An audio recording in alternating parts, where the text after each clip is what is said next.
Gentlemen, I think we game time, baby boy. Let's go, sir. Can I get a moment of your time? Smoke a little, life's a game of chess. Drugs, guns, who just got me on the run? Let me shine a little light. Can I get a moment of your time? Smoke a little, life's a game of chess. Drugs, guns, who just got me on the run? Let me shine a little light. I grew up on the 50s, I love my whole city. Got the little ones with me, I ain't going back to prison.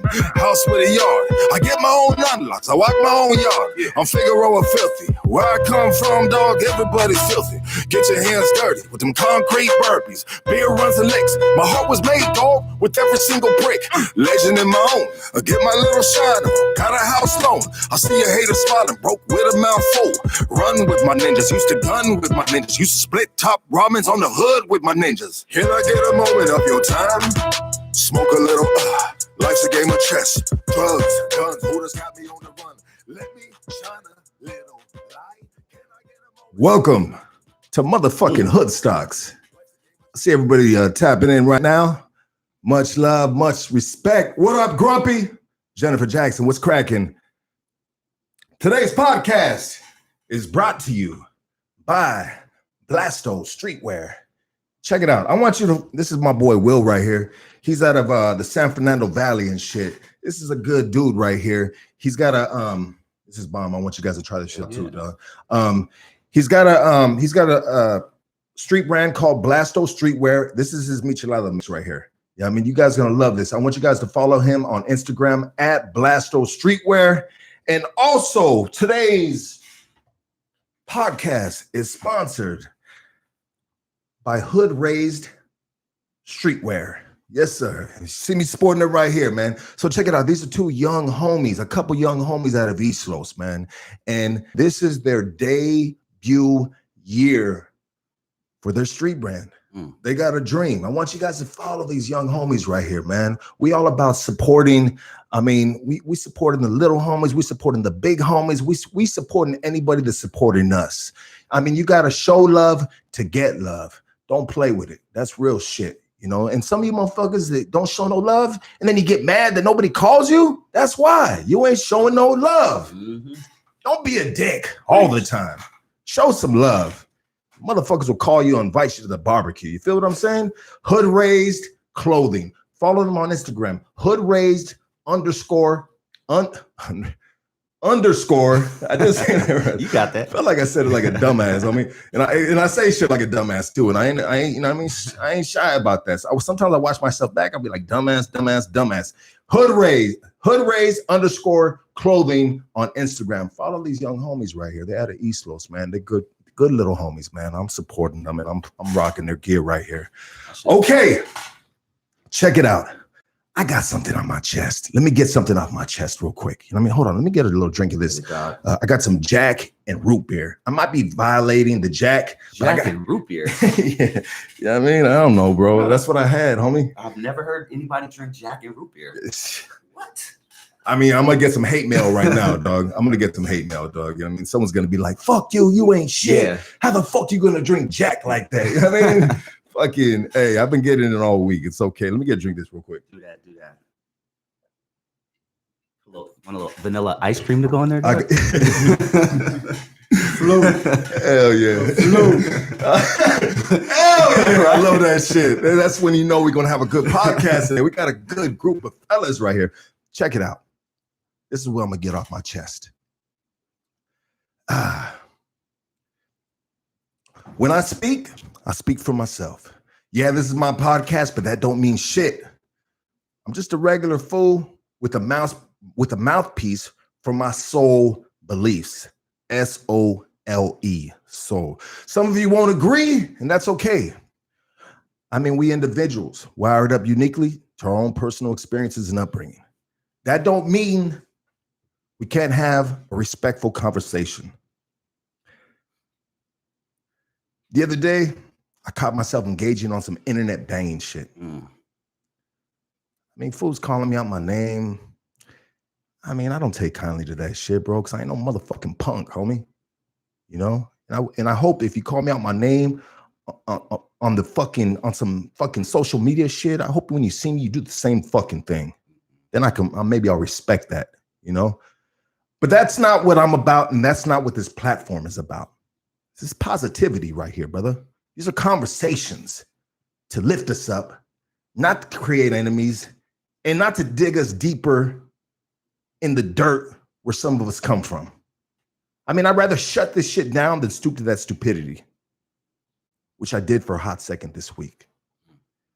I mean, we're living in controversial times. Tension is high, I get it. But we're all gonna get past this. And all I wanna say is, let's make sure that we get past this together. Let's not let this shit break us fucking down. Because we better than that, we smarter than that. I mean, we can have a conversation, we can talk about, we can agree to disagree, right? Yeah, man. As they say. Damn, that's deep. Okay, today, we got a very, very, very special guest with an S. And I won't spell out guest, even though I spelled out S-O-L-E to some of you motherfuckers. They're gonna be like, so? What do you? Yeah. No. Anyways, bro. So This man is the host of a YouTube channel called Dusty Vision TV, where he interviews hip-hop artists, pop lockers, gang members from all sides. I mean, this dude releases a lot of good content. I want everybody, and I mean everybody, get up out your seats, give it up for the hip-hop historian, Dusty. Thank you. And how ironic is it that I'm the black dude, but I'm the lightest one in here? Everybody else is darker than me, and I'm supposed to be representing the other side, but we'll make it happen. It's okay, bro. You know what I mean? You know, there are albinos in the African race, right? We have everything, dog. I mean, I'm not going to albino, bro. You know what I mean? We have everything. You're just a light-skinned brother. You know what I mean? I think you white chocolate. Aren't all albinos black? I don't know, dog. I don't know how that works. Albinos are. I mean, is there white albinos? See, now that's a mind fuck. Now my brain is. We gotta look that shit dog. up, bro. We really gotta look that up. Is there a white albino? Okay. Also, last but not least, one of the most qualified individuals in the world for today's subject. I'm gonna repeat that one more time. Okay. One of the most qualified individuals in the world for today's subject. The almighty founder of the Brown Berets, blessing this platform once again. I want you guys to give it up for Dr. David Sanchez. Yeah.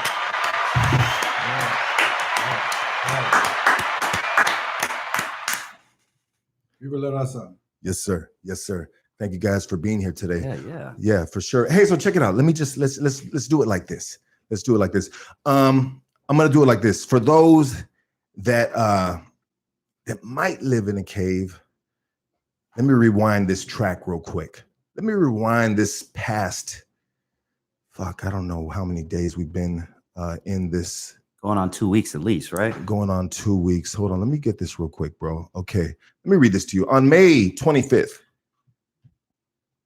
Derek Chauvin, I don't know what this fucking idiot's name is. I can't pronounce his last name. A Minneapolis police officer held his knee to George Floyd's neck for nearly 9 minutes.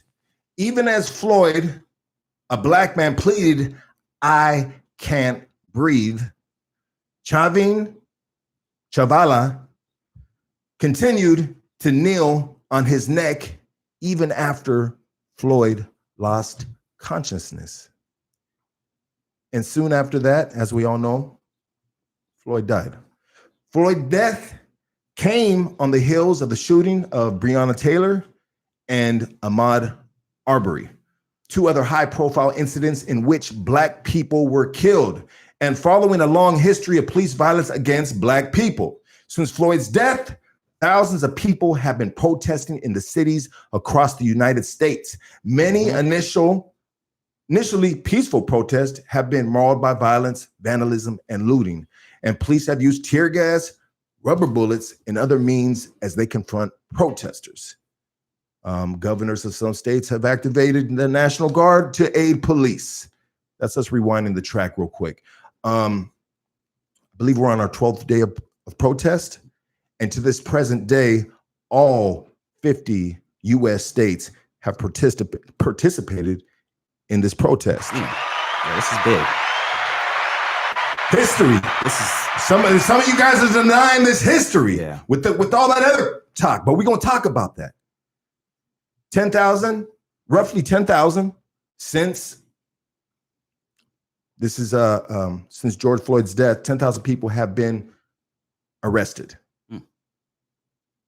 So here we are now. You know what I want to ask you guys? Dude, what did George get? What did he get pulled over for? So apparently he had it was either a counterfeit 20 or a counterfeit there was some counterfeit check, something counterfeit. I heard something like going that, on. I guess the guy called and then, what did he get pulled over for? Yeah. Yeah, see, I don't know. It was something that was probably led up to that counterfeit dollar bill. Maybe Yeah. he was walking out of a store and someone said, "Hey, try to give me a counterfeit dollar," and they rolled up. Maybe he got in his car or something like that. Yeah, that's a good question. Probably somebody called the police. Yeah, somebody called the police. Definitely homeboy called for sure. Yeah, I don't know, man. This is history. That's a messed up situation, and it can happen to any of us. That's obviously, true. But I'm glad to see that we're doing it a peaceful way, because I was pissed the first couple of days. If we would have did this show last week like we intended to do, I would have been a different person, man, because I was angry those first 2 days, dog. I was angry. Now I'm a little, more calm and ready to discuss it a little bit better. You know what I'm saying? But I was angry those first couple of days. You know what, bro? I'm gonna tell you like this, bro. The first few days was the best. Okay. TV. Oh, I have motherfucking watched, bro. I never tuned into CNN in 15 years, but I had CNN on 24 hours a day. Bro, fuck CNN. I wanted the local. I wanted the local shit. KTLA, I was on motherfucking Channel 11, bro. Hey, these motherfuckers in Long Beach, dog. Oh yeah. Shout out to these town. motherfuckers in Long Beach. These dudes in Long Beach went hard as fuck. Yeah. I mean, I don't condone the looting, bro. I mean, there's check it out, bro. I don't condone the mom and pops looting. Okay. Straight up.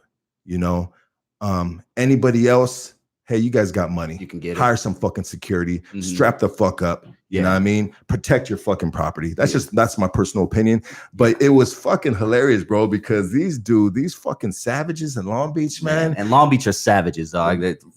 Bro, they all ran into this one fucking jean spot or whatever. I don't know what the name of it was, bro, but it was boarded up. They ripped the boards up.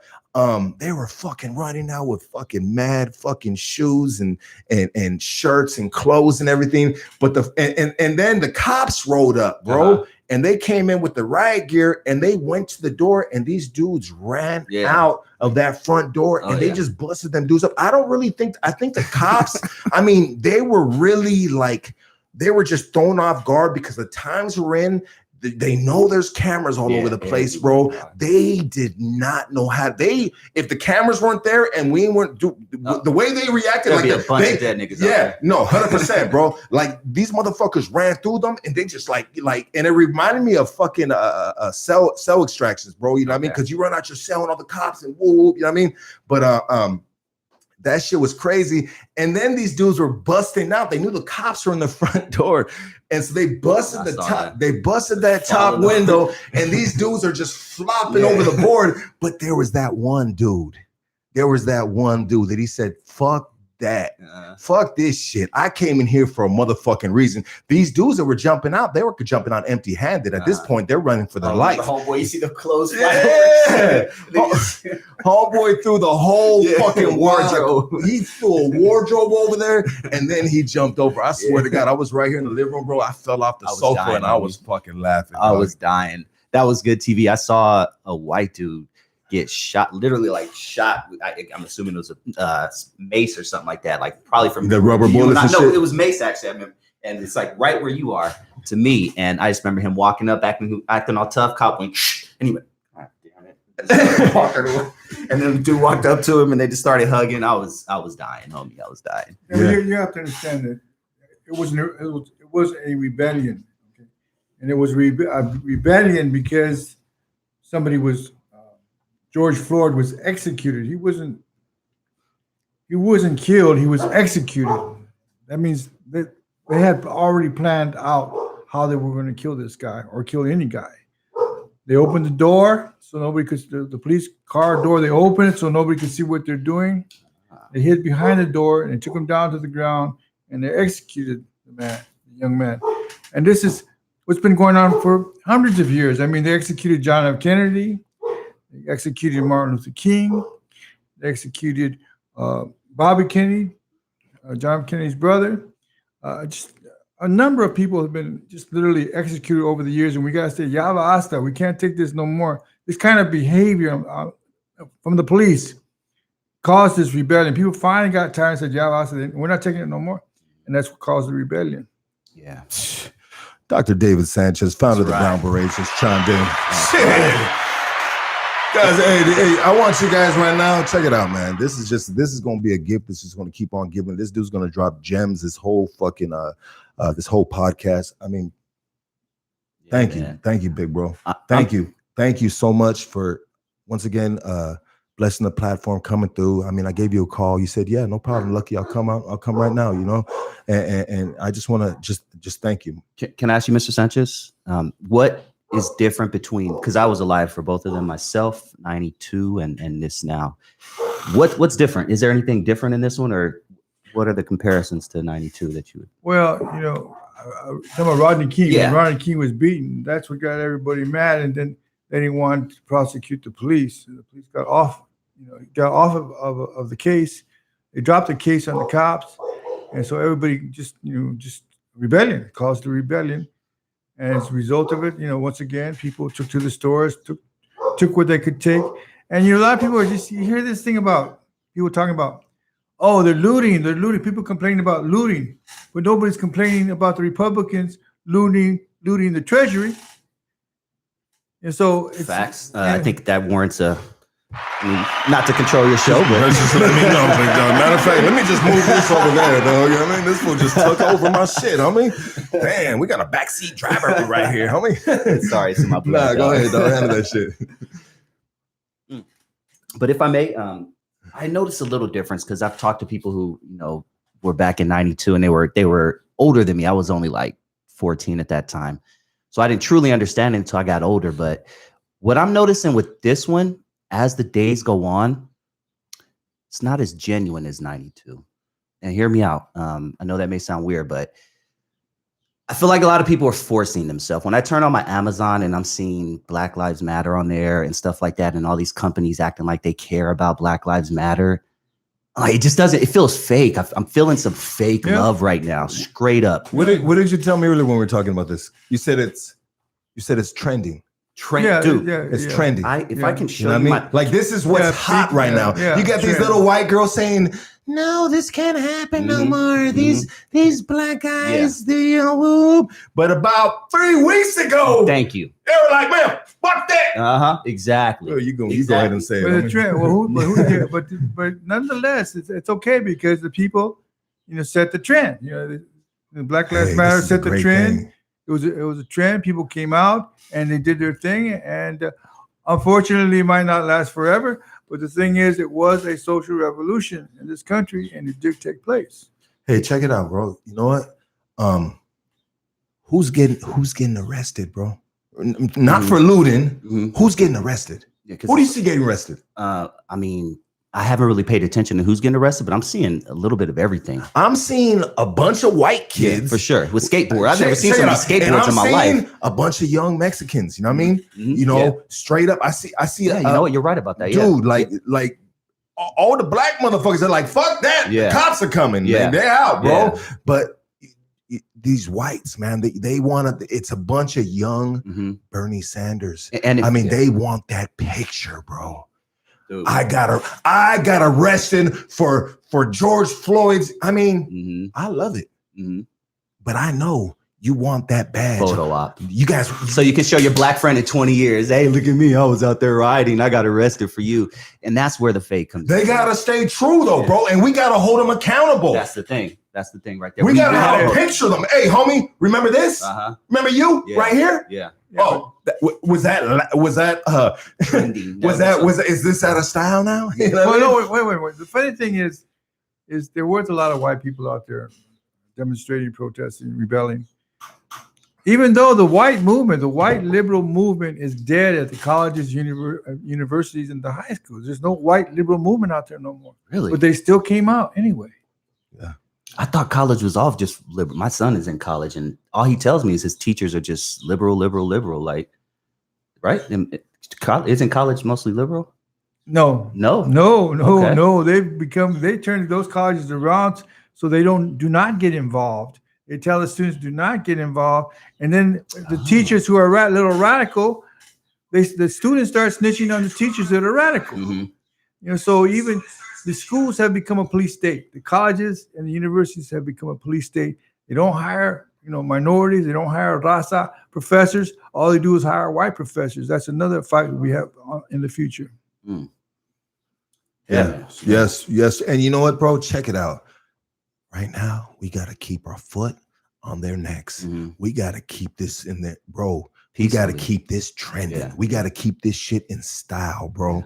I mean, right now, California, shout out to California. Shout out to Governor Gavin Newsom, and shout out to our mayor, the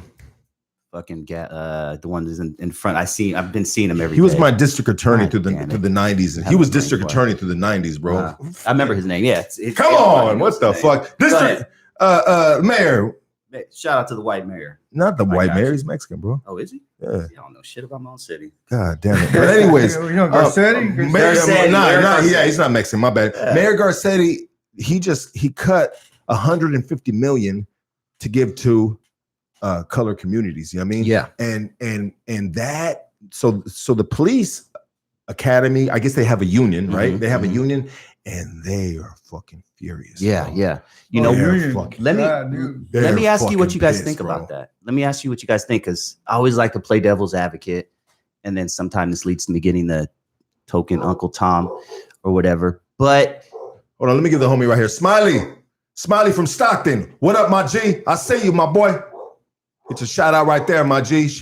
Got a lot of homies from Northern Cali, man, that fuck with the podcast right here. And you know what I mean? It's all love right here, homie. Dedicated family. You know what I mean? You fuck with me, I fuck with you, my G. You know what I mean? Yeah. Go ahead, my boy. He was like, let me get a shout out, dog. I mean, I see you, my G. I got you, dog. Up. Yeah. But my worry is, all right, so they're cutting 150 million, funds from LAPD, I believe. It already takes the police an hour sometime to get to your house when you have a situation, when there's a problem, someone breaks into your house or whatever. Can't that only get worse? Homie, fuck that. Police your own shit, dog. That's me. Strap the fuck up, dog. Don't worry about these dudes. But you know what I mean? Check it out. Not everybody thinks like us, though. Like they get the money. They get the money. And the problem is they want to run the police department like a factory. They just want to get you off the street, pick you up, beat you up, and take you to jail. It's not supposed to be like that. They're supposed to wait out situations. If there's a problem, they got to wait it out. Bring in a professional. Bring in somebody to talk to the person. No, right away, they just want to throw them in the car and right away take them straight to jail. That's the hard line. The problem has been the police have this hard line against the people, against the public. Hard line when they come out there, get out of their car, they want pleito. They want to beat you up. They want to take you to jail right away. And that's what's wrong, the hard line. Instead, they should come out of the car and say, hey, guys, what's happening? You okay? Everything's all right? Maybe a little conversation. But no, right away. And then if there is a problem, right away, they don't give it time. If there's a problem. Especially when they see a motherfucker that looks like me, bro. They're like, guilty. You off top? Yeah. No. They're like, get him in the car. Yeah. See, Sir, put your hands where we can see him. You know what I mean? Yeah. Straight up, dog. Hey, well, check it out, bro. So somebody put a post. I mean, the fucking social media is just banging right now. I love social media right now, dog. Everybody is just like, I unfollowed almost I'm literally just following like 100 people right now. I had to unfollow. Man, this shit took a toll on me, dog. It's all good, bro. But check it out, bro. Someone put a post saying, hey, and I think it was someone retweeted something.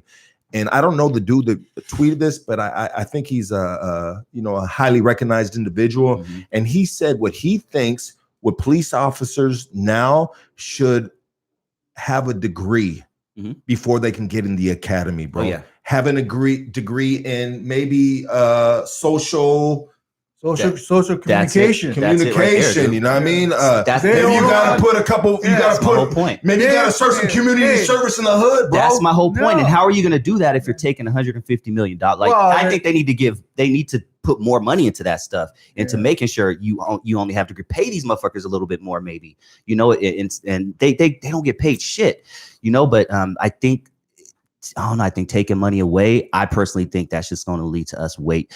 And trust me, I went gun shopping today. I can get into a fucking gun shop. There was lines right around the corner. You can't get a Glock 19. You can't get a Glock anything for the next like 4 months in California. So if you don't have a gun now, you're pretty much fucked. Well, check it out, homie. I got this hookup in East Lo. So that's what I'm saying. I'm gonna go back to back in the day. It's easier to get You got the money, homie. You ain't even got to stand in no line, homie. That's what I need. Holla at your boy one time. I was fucking around. No, Those let days are me over. get back to the theoretical. Okay, the theoretical is that the police are the product of programming by the schools, programming by the colleges, programming by police science.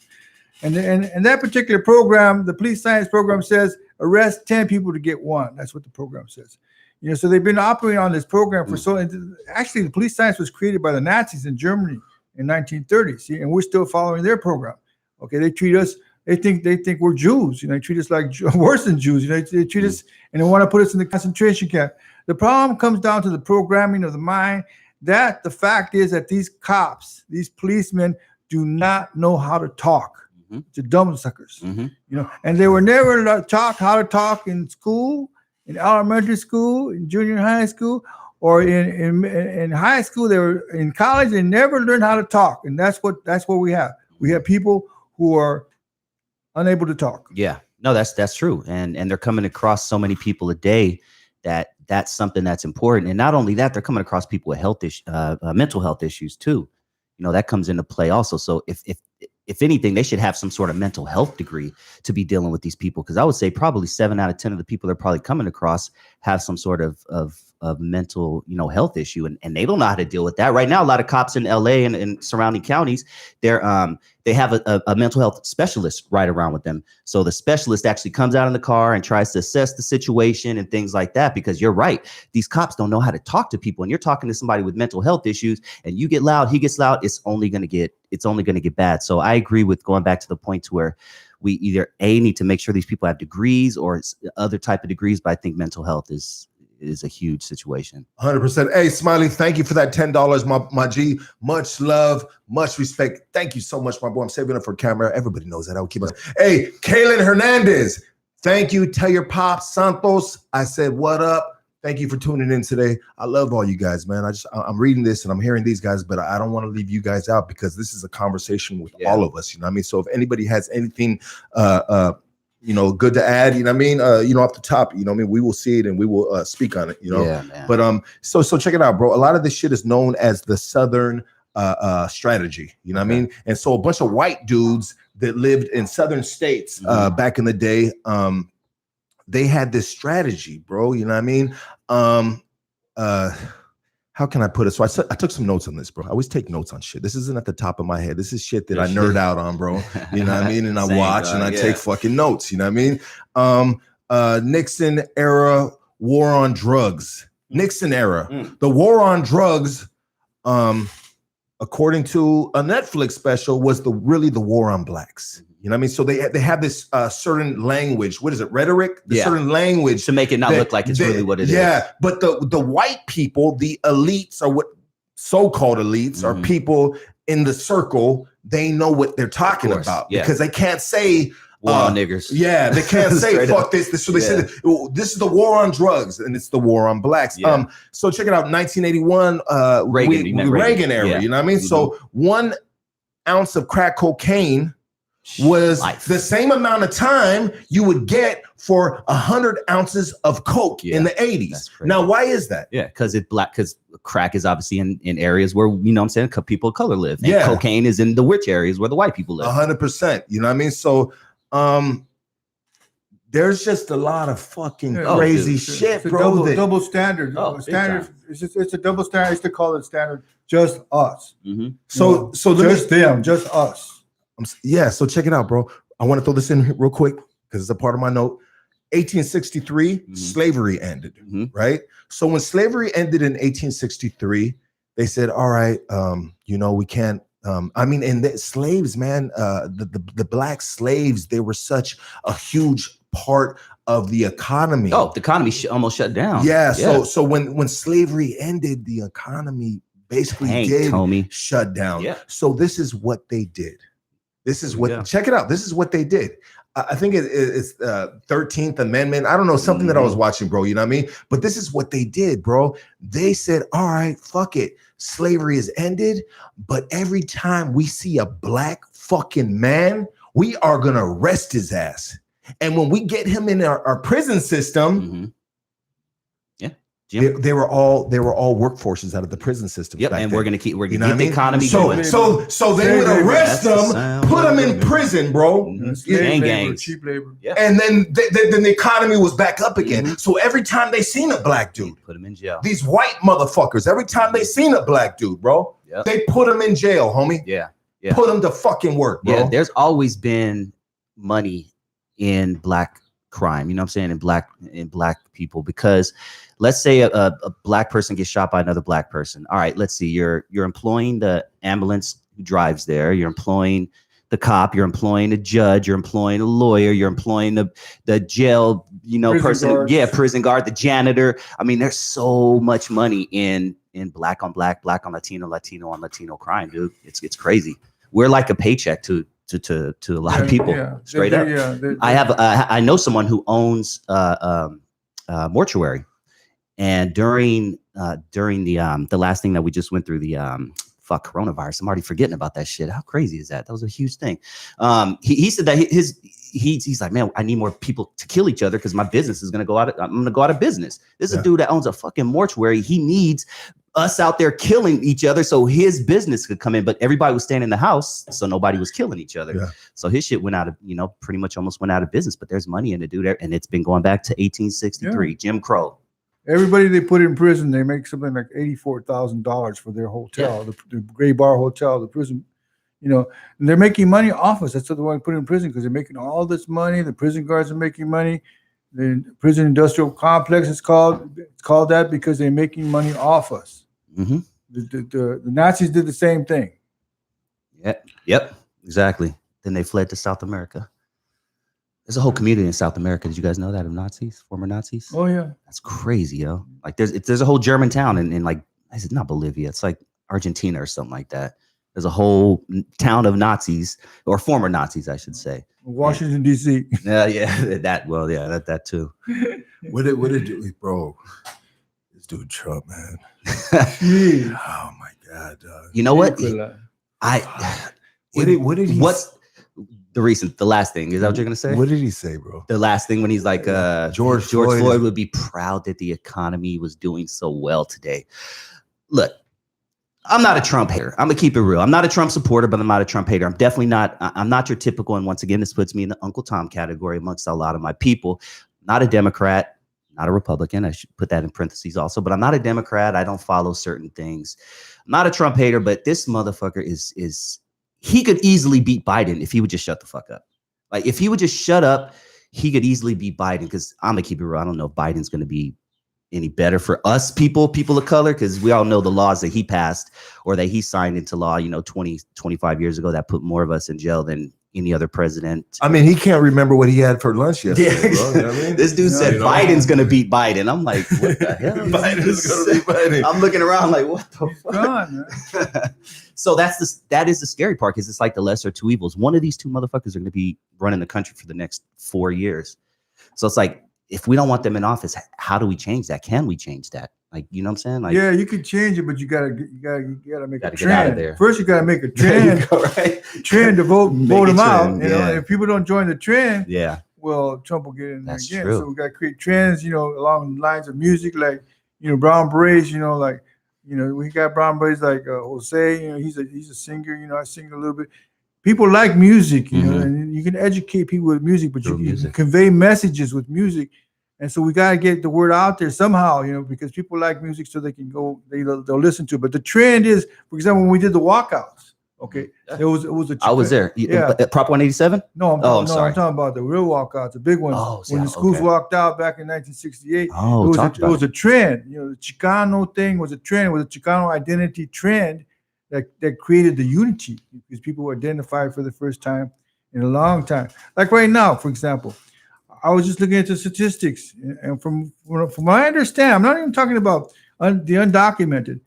I'm talking about American citizens. Right now, there's 5 million Mexican Americans and Chicanos in the United States. 5 million. Okay. Okay. That means that's 1 out of 7. I feel like there's 5 million in LA alone. Yeah. I mean, so 1 out of 7 in the United States is a Chicano Mexican American. Okay. And so I say follow the group because the group can move. The group can build mountains, move mountains. Mm-hmm. And so that's why we organized the Brown Berets. And the Brown Berets are becoming popular again because we are looking at that group and moving with that group. Shout out to the Brown Berets, man. Yeah. Sure. I mean, so check it out. I mean, you're here, brother, because like I said in the beginning of the podcast, I mean, who's more qualified than you to speak on these protests? Now, there's a lot of RAZA out there right now that are saying, well, what about us? What about ICE? Mm-hmm. What about us? What about us? You know what I mean? And there's some people that I mean, I've got a little hate mail. I had a couple keyboard warriors holler at me, calling me Mayate lover and all this other crazy ass shit, bro, because I posted a picture of me out there protesting. And when I'm out there protesting, bro, I'm not walking around with a Black Lives Matter sign. Mm-hmm. You know what I mean? I'm walking out there with, you know, these crooked cops, this and that, and bop. And I feel like I am qualified to go out there and protest. Everybody's qualified, but I'm protesting police brutality. Yeah. I've had my motherfucking ass whooped 1,000,000 times by the cops since a fucking kid. I'm a 43-year-old fucking man now, bro. You know what I mean? I couldn't. There's times that I couldn't walk in the county jail because they beat the fuck out of me. I never told on them dudes. My grandma tried to tell on them one time. I was telling you guys, they came and put cases in front of me. And they said, oh, by the way, hey, you making a complaint about us whooping your ass? And I said, hell no. You know what I mean? Let's get them cases up out of here, bro. You know what I mean? I ain't the suspect. You know what I mean? Bam, cases disappeared. I'm just saying, don't tell me when I go to church, don't tell me what to pray for and how to pray. Yeah. You know, I'm going to do me. I'm a grown fucking man. I'm not a fucking kid. But so there's some RAZA out there that are saying, nah, fuck that. They're not going to have our back. I mean, let me share my opinion and then we can go around this circle right here. You know what I mean? Check it out, bro. The way I see it, this is going to trickle down to us. Because if it affects blacks, it affects browns. Well, if it affects browns, it affects blacks. We live side by side. We live side by side. We're motherfucking neighbors, if you like it or not. Unless you're one of the fortunate ones. You know what I mean? Not one of the fortunate ones. I was gonna say it doesn't live in a black neighborhood.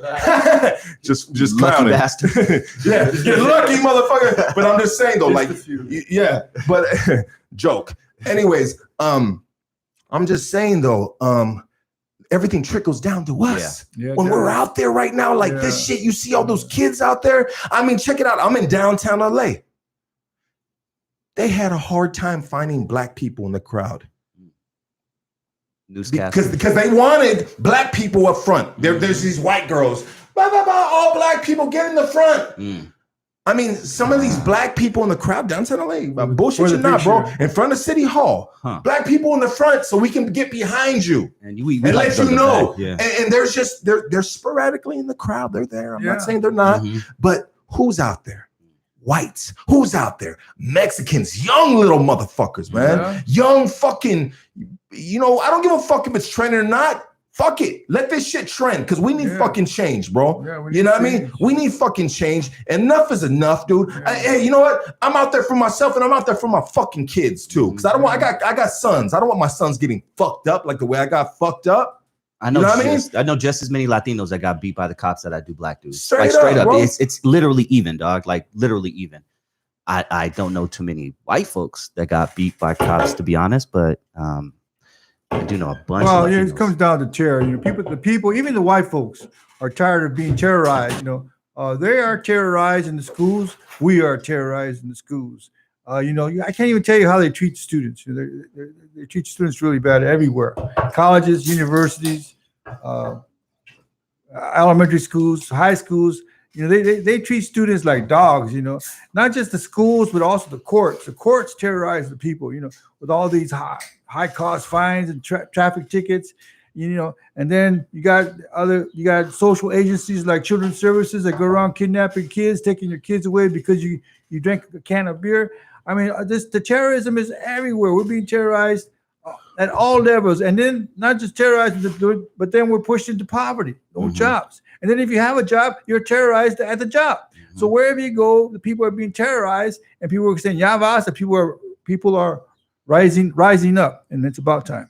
Yeah. See, I'm cool with those. If you're out there protesting and on the front lines, I'm cool with that. But don't tell me you fucking understand my struggle by blacking out your Instagram picture. Like, that just ain't happening. Like, stop. Like, little trendy things like that. That's what I wasn't feeling. I saw some white chick post something like, I feel your struggle. She said something like, if you've ever dated a black guy, if you've ever had a black friend or something like that, then you understand the struggle. I said, bitch, just because you got some black dick doesn't mean you understand getting beat by a cop. Just because you suck black dick doesn't mean she got beat by that dick. Exactly. But I'm just like, really? That's the part of it that's just like, it's cringy. It's giving me goosebumps right now just thinking about that shit.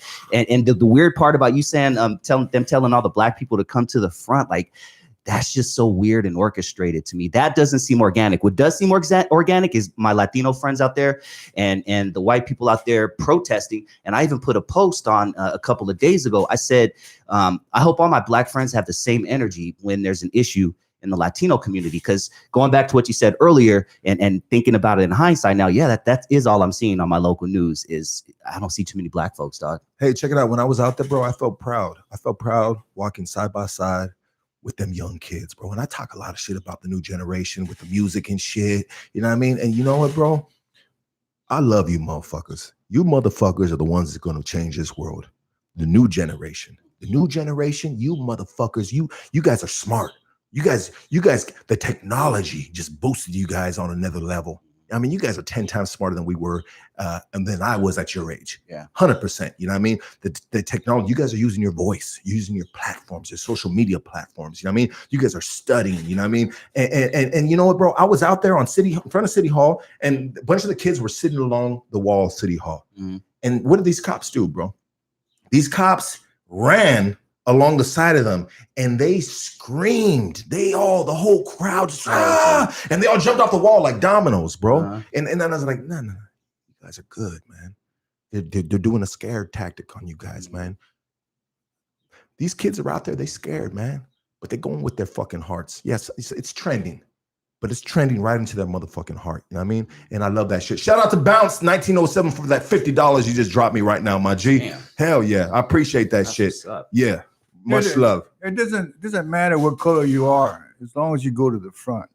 If we need people out there for justice, don't matter what color you are, as long as you go to the front. They want us to be scared. There's no reason to be scared. We have to do something. One time in our life, we have to be active, not passive. And one time in our life, we have to be activists. We got to be out there for the people, because if you're not out there, we're going to get smashed more and more oppression. For years and years, the people have been oppressed, not just by the cops, but the entire system has been oppressing the people. And so that's why it's time to say, ya basta, no more. We're not going to take it no more. Yes, sir. And keep it going. Don't just let it stop in 2 weeks, because this is making a big statement. And that's why I was so pissed the first couple days, because looting and all that wasn't the right statement. All that's going to do is make America say, see, look at them niggers, look at those spics, look at those whatever. But if you're peacefully protesting every single fucking day, and you do it every day all around the country, all around the world, they're doing this shit all around the world, dog. Australia, fucking London. That's a big, just please keep doing that, and we'll make a change by doing that. Yeah, 100%. And so I saw Ricardo, what's up with these Antifa fools? So what we got going on right here is we have these outsiders coming in, and so we're talking about the looting, bro. A lot of these outsiders, bro, are creating this havoc because this is what they do. Yep. That's exactly. Do you know anything about Antifa? I definitely know about it. It's a very left wing terrorist organization for the better lack of better words. And that's what they do. They are known to tear up peaceful protests. And that's exactly one of the things that people are saying Antifa was responsible for in the first couple of days, putting bricks down and spray painting stuff like that. But that's about all I know about Antifa is they're very left-wing terrorists. I don't think we're in a position to condemn anybody. I see, like right now, I see backlash coming down right now. They're talking bad about these people, talking bad about those people, talking about this looter, talking about that looter. I think that's not our position. Our position should be is how can we continue the movement for social change?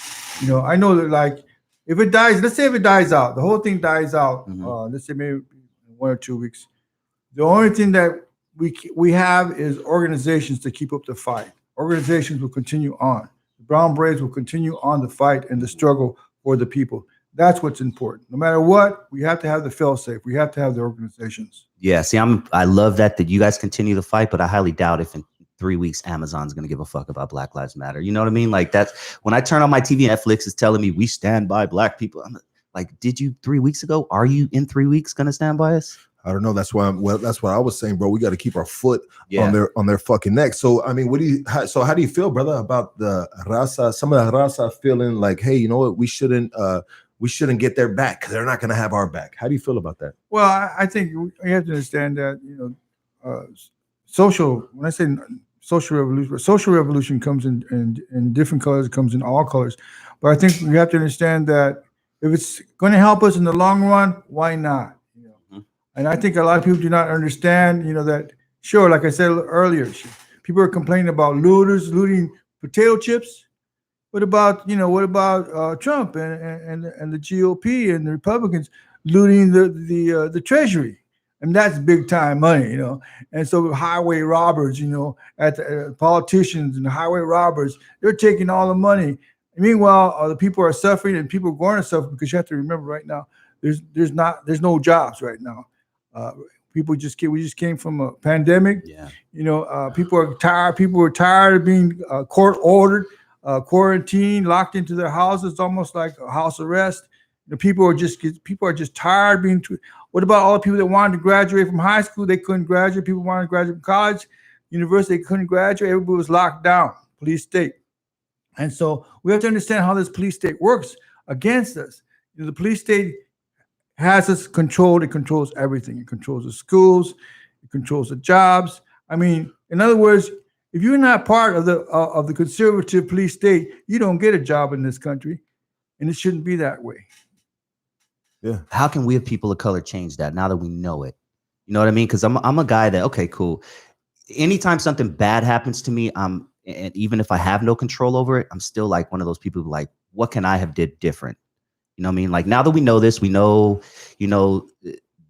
there's white supremacy out there. We know things like that. How can we, as people of color, change that? And specifically when it comes to like police brutality and things like that, what can we do? Educate the people. We have something for example, we have something called Chicano education, because we realize that the Chicanos, have been the freedom fighters in our community.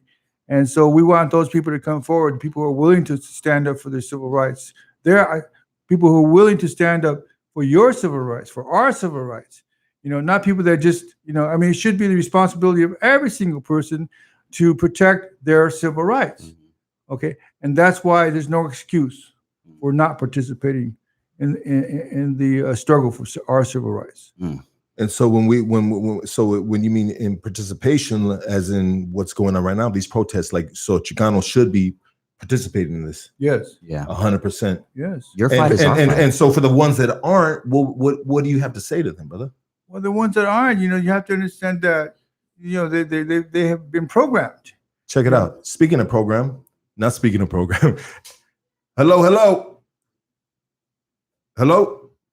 Hold on real quick. Hello. What's going on, my G? All right, hey, everybody. I want everybody to give it up for the homie Menace out of Orange County. What's up, Menace? You live right here on Hood Stocks, brother. Thank you so much, my G, for calling in. Blessings to everybody on the panel. Yes, sir, dog. You know what I mean? So like, we talked a little bit, bro, previously, and you know what I mean? I respect where you're coming from, bro, and go ahead and just like speak your piece, bro, and how you feel about all this. My point of view on things is like, I mean, Mexicans, Chicanos, whatever you want to call us, we've been oppressed for a long time. Like, black lives do matter, but people forget about us. All up in the mix. I mean, no disrespect to anybody black. I mean, I got black homies all over the place. But shit's just crazy. 3 weeks ago, things were going viral where black gentlemen were beating up foreign ladies and all that shit. And now we're holding hands, singing Kumbaya. I'm not with the fuckery, you know, like, are we going to be with them or against them? That's a great argument. And I got to ask you, maybe you should be asking your Latino leaders why they're not, you know what I'm saying, there should be a Brown Lives Matter movement. Why isn't there? You know what I mean? Like, why is there only a Black Lives Matter movement? Hey, Dusty, you're actually correct, bro. But like, this should be all lives matter. Like, I agree with some that. aspect. Yeah. You know what I'm saying? Like, but brown and black have been discriminated against the most in this beautiful land we call America. Whether people like it or not, like, black and brown are a threat to them. Mm-hmm. Yeah, there used to be a sign back in the 1920s that said, no blacks, no Mexicans, no dogs. I mean, how do you feel about that, David? Like, well, they're trying to decrease our population. The fact is, in the United States today, there's 7 million people in jails and prison in the United States. And if you look at that, the reality is they do that so that 1 million Democrats do not vote. And that's how they control the presidential election. So if they put 1 million of us in prison and jail, they will win the election. That's what happened last time. It's been going on for so long, and the people are getting tired of it. And it's time, as far as the Chicano, the RAZA, Mexican American, they need to get united and organized in their own backyard first. But so many people have thought about, so many people want to become white, but white is not working for us. So people have to become brown. Now, I'm talking about the browning of America, the fact that we have so many people, but they become conservatives. They accept the white worldview. They accept wanting to be white, and that's what's killing us. Yeah, and I want to go back to what my man was talking about, where a couple months ago they were attacking a lot of Latino vendors, and it went viral for a few weeks. I hate it. Like, to see things like that, it really bothered me.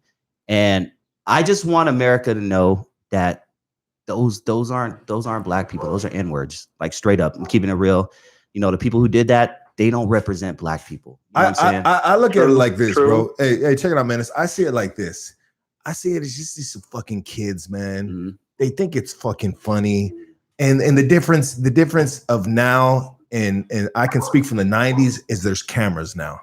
Everything gets documented. Everybody wants to go viral. Shit trends. You know what I mean? They get a bunch of numbers. But as far as I know, in regards to those situations that happened, those situations got taken care of within the community. That's what I love. They squabbled up and they said, and they handled those dudes that did that shit. Yeah. You know, and in hopes that, and I mean, we haven't, bro, check it out. Every time I see that and I see one of them motherfuckers do that shit, any motherfucker, it could be any fucking colored person or whatever the fuck, bro. I'm just not going to narrow it down to these little black kids and shit that don't know no better. They just fucking acting foolish and shit.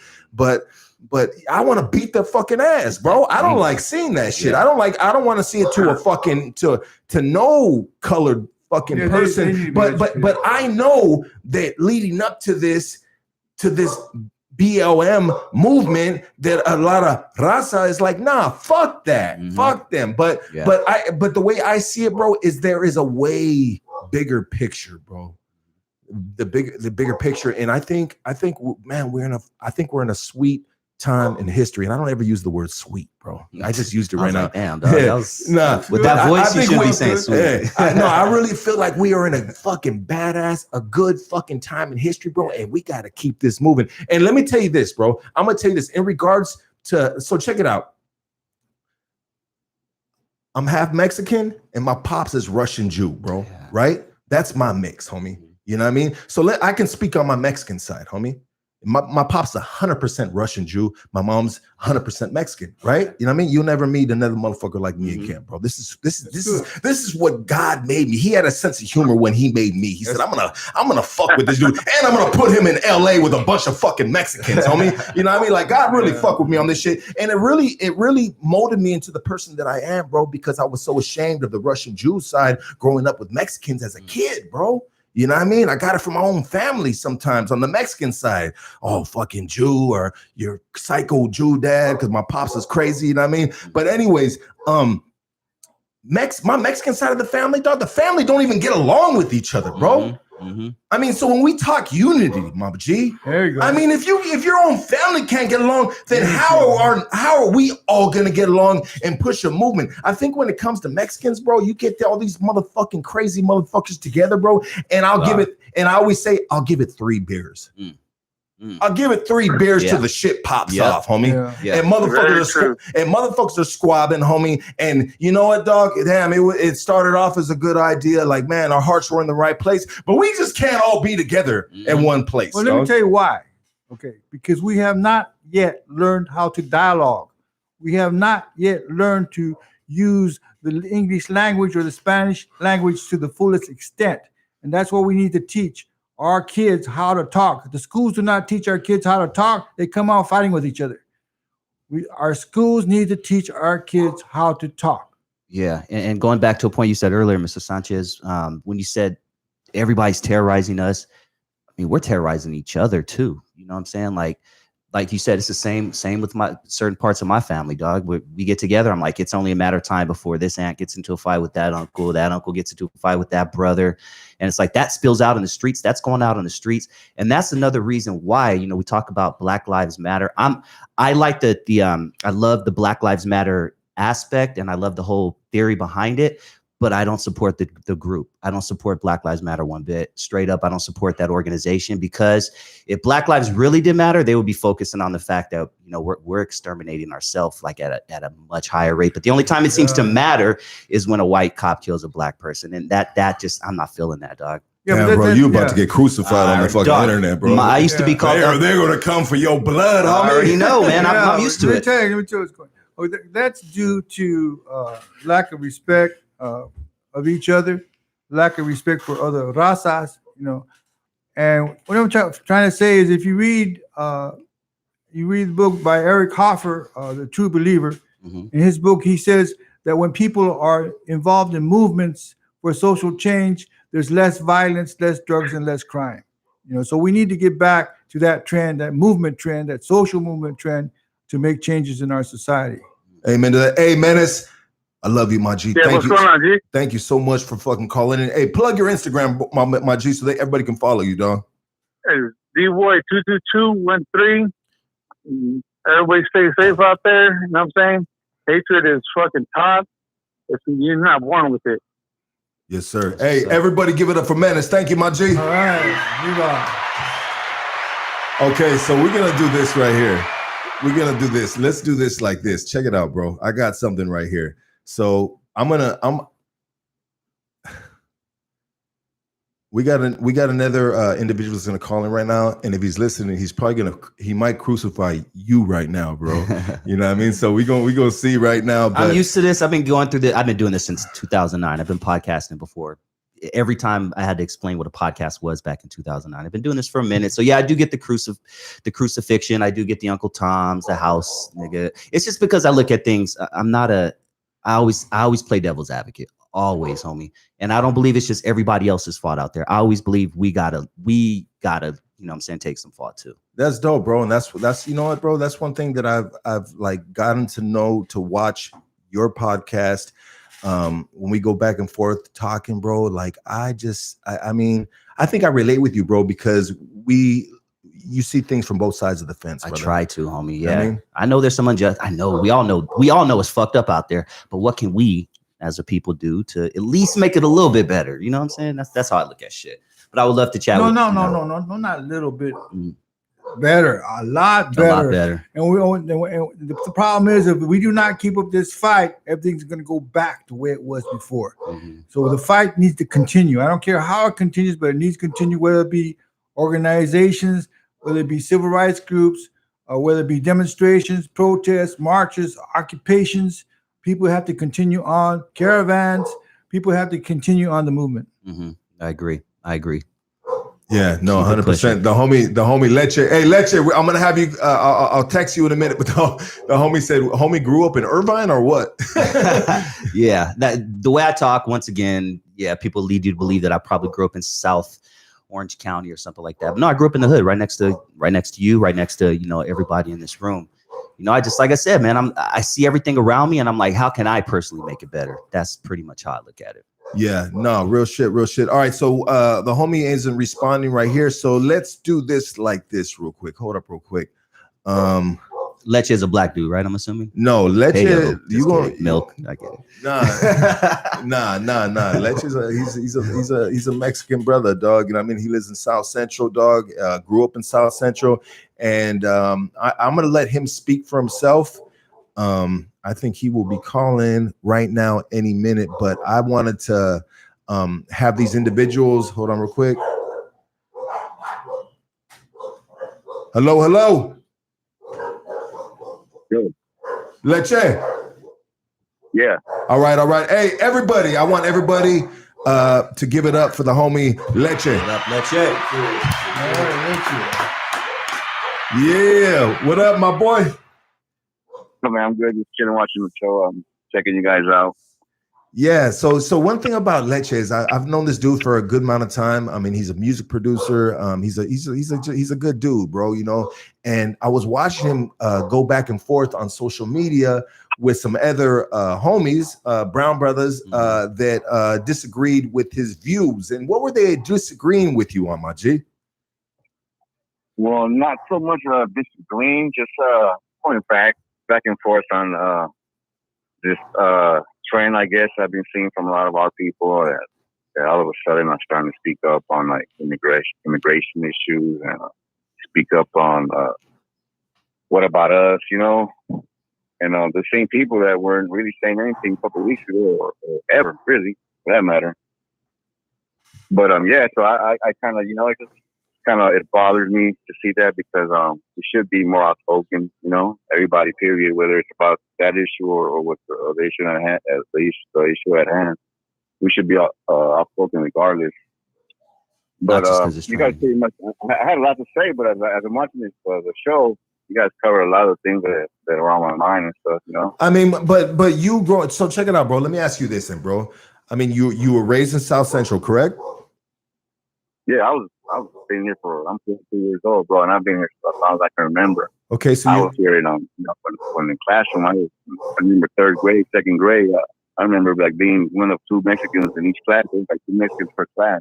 I just happened to be one of them, And it was all brothers. It was all black, right?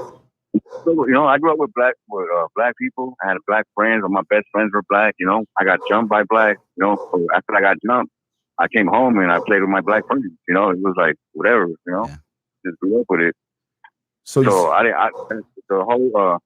whole black and brown thing. Firstly, I didn't really start noticing until I got older and actually went to jail. And that's kind of that's kind of how a lot of us are brainwashed into segregation off the bat since we're young. Because of jail, yeah, and that makes sense, bro, too. Because I'm gonna tell you like this. So check it out. I didn't grow up in a black neighborhood.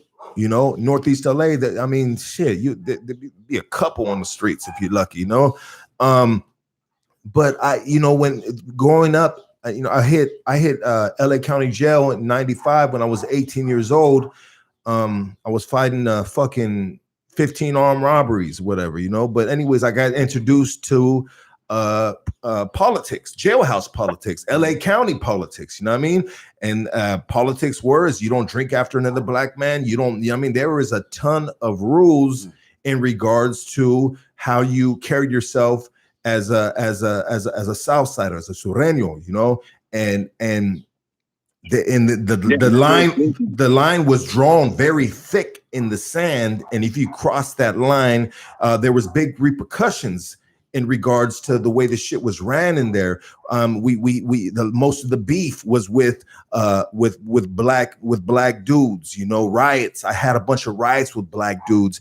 I you know what I mean? In prison, I worked with dudes in the cocina, and I made friends with these certain individuals, black dudes from different neighborhoods, and I became friends with them, bro, you know, and I always like told them like, hey, this shit pops off, bro. You know what I mean? I'm gonna let you know right now, bro. Just go the other way, homie. I don't want to have to see you, dog. Why? Because like you my boy, dog. And I can't, I don't want to get at you like that, dog. So you see me, bro, you go one way and I'm gonna go the other way, homie. You get, you know what I mean? You know, I mean, but if need be, you know what I mean, we gotta handle our business. We're gonna handle our business. You gotta do what you gotta do in there, dog. But the programming that jailhouse does to a lot of the homies, bro, being raised in the system teaches you that segregation. We are us. Yeah, exactly. They are them. This is how you live. And some of these dudes, this shit spills out to the streets. You know? Yeah. This you don't even have to go to jail or be in prison, because a lot of these same guys that come out with that mentality, it just feeds onto the younger generation. Yeah, and now with social media so prevalent, I think things like this, you know, black dudes beating up, you know, corn ladies and fucking street vendors and shit like that, that's gonna bring on a whole different hatred. You know, one thing about it is that if anybody grew up in some hood shit, our own people did it to our own paleteros. You know, I've seen it happen before. Same here, man. You know, there was just no cameras. I'm not cameras. too surprised about this shit. You know, it's happened before. It's happened. You know, and now that it's getting filmed, getting put out there, but. I think a lot of it, away from the issue at hand. You know, it's something bigger than that. You know, and it's crazy too, is a lot of these people are saying, well, what about us? What about this? What about that? Well, there's been a lot of, like you pointed out, bro, you pointed out and said, hey, check it out. All you dudes crying about all this shit, whoop-de-whoop. There has been a ton of marches for the ICE incidents, for the detention centers. There's been marches for that. So if you wanted, it's been going on for years, and 25 years of marches, and the problem is we're right back to the same place. It's hard to move the federal government as long as the politicians support the federal government. The only way we can really do that, the only way we can close down ICE is to get rid of these congressmen and put in new congressmen. And a lot of it has to do with the media. You know what, I think that us as Mexicans, you know, we don't grow up with that mentality of having to teaching our kids the knowledge necessary to, in case you ever need to be in a protest or ever need to be in a movement. You know, we don't teach our kids that growing up. So that's not, you know, that's something that has to come from us within, you know. And a lot of these youth that I've seen out there at the protest, they're out there, you know, not really knowing exactly what the movement is about. You know, they think it's about George Floyd. And yes, George Floyd sparked this movement, but it's not. There's other cases of a lot of people that have died because of this, you know. Yeah, 100%, brother. And it happens to Latinos too. There's a video it happened in Compton like just a month ago of some Latino dude getting beat up. And my thing is, why aren't, you know what I'm saying, is the Latino community not picking up on that? You know what I'm saying? Like, why isn't that should be trending just the whatever Rodriguez should be trending just as much as the George Floyd, you know, and why isn't it? And I think a lot of it has to do with media too. Yeah, media is really important. You know, when there was happening, when there was the black and brown violence on Crenshaw. Oh, this was like 10 years ago. Myself and Solis King, leader for the black community, we got together and we got on different radio stations, you know, and we told the black community and the brown community, stop the violence. Think about the consequences, you know, and think about the idea of unity can save lives. And that's what it comes down. That's the bottom line. The bottom line is saving lives. I think a lot of this stuff about blacks and Chicanos fighting with each other, I think that's just a bunch of small things that people make it into a big thing. But the reality is that blacks, you know, have learned to live with RAZA in South LA. And so that's a very important factor. But then again, once again, coming back to the schools are quiet. The schools are silent. The schools do not teach students social communication. So as long as the students keep coming out of our schools, not knowing social communication, right away they bend to emotion because they don't know how to talk. So they get emotional, frustrated, and then they start fighting with each other. Yeah, that's something that the leaders that we have here in the district and all the district leaders and people that are in politics should be focusing on is the education, because if we can do everything we want to do, but if the kids are not getting educated the right way, then it's all going to be useless a couple of years from now for them. We got to fight the schools. We got to take back the schools. We got to take back the schools, take back the colleges, take back the universities. They don't belong to them. It's our property. It's our territory. They don't teach the mechanics no more. They don't teach carpentry, any kind of trades no more in any schools, you know? Kids don't know anything about surviving after 18 years old now. All they think is they're going to go to college, which is not happening for a lot of us because of the money. But they don't teach kids any knowledge as far as trades, how to survive, how to use money, how to save, how to invest, none of that. Yeah.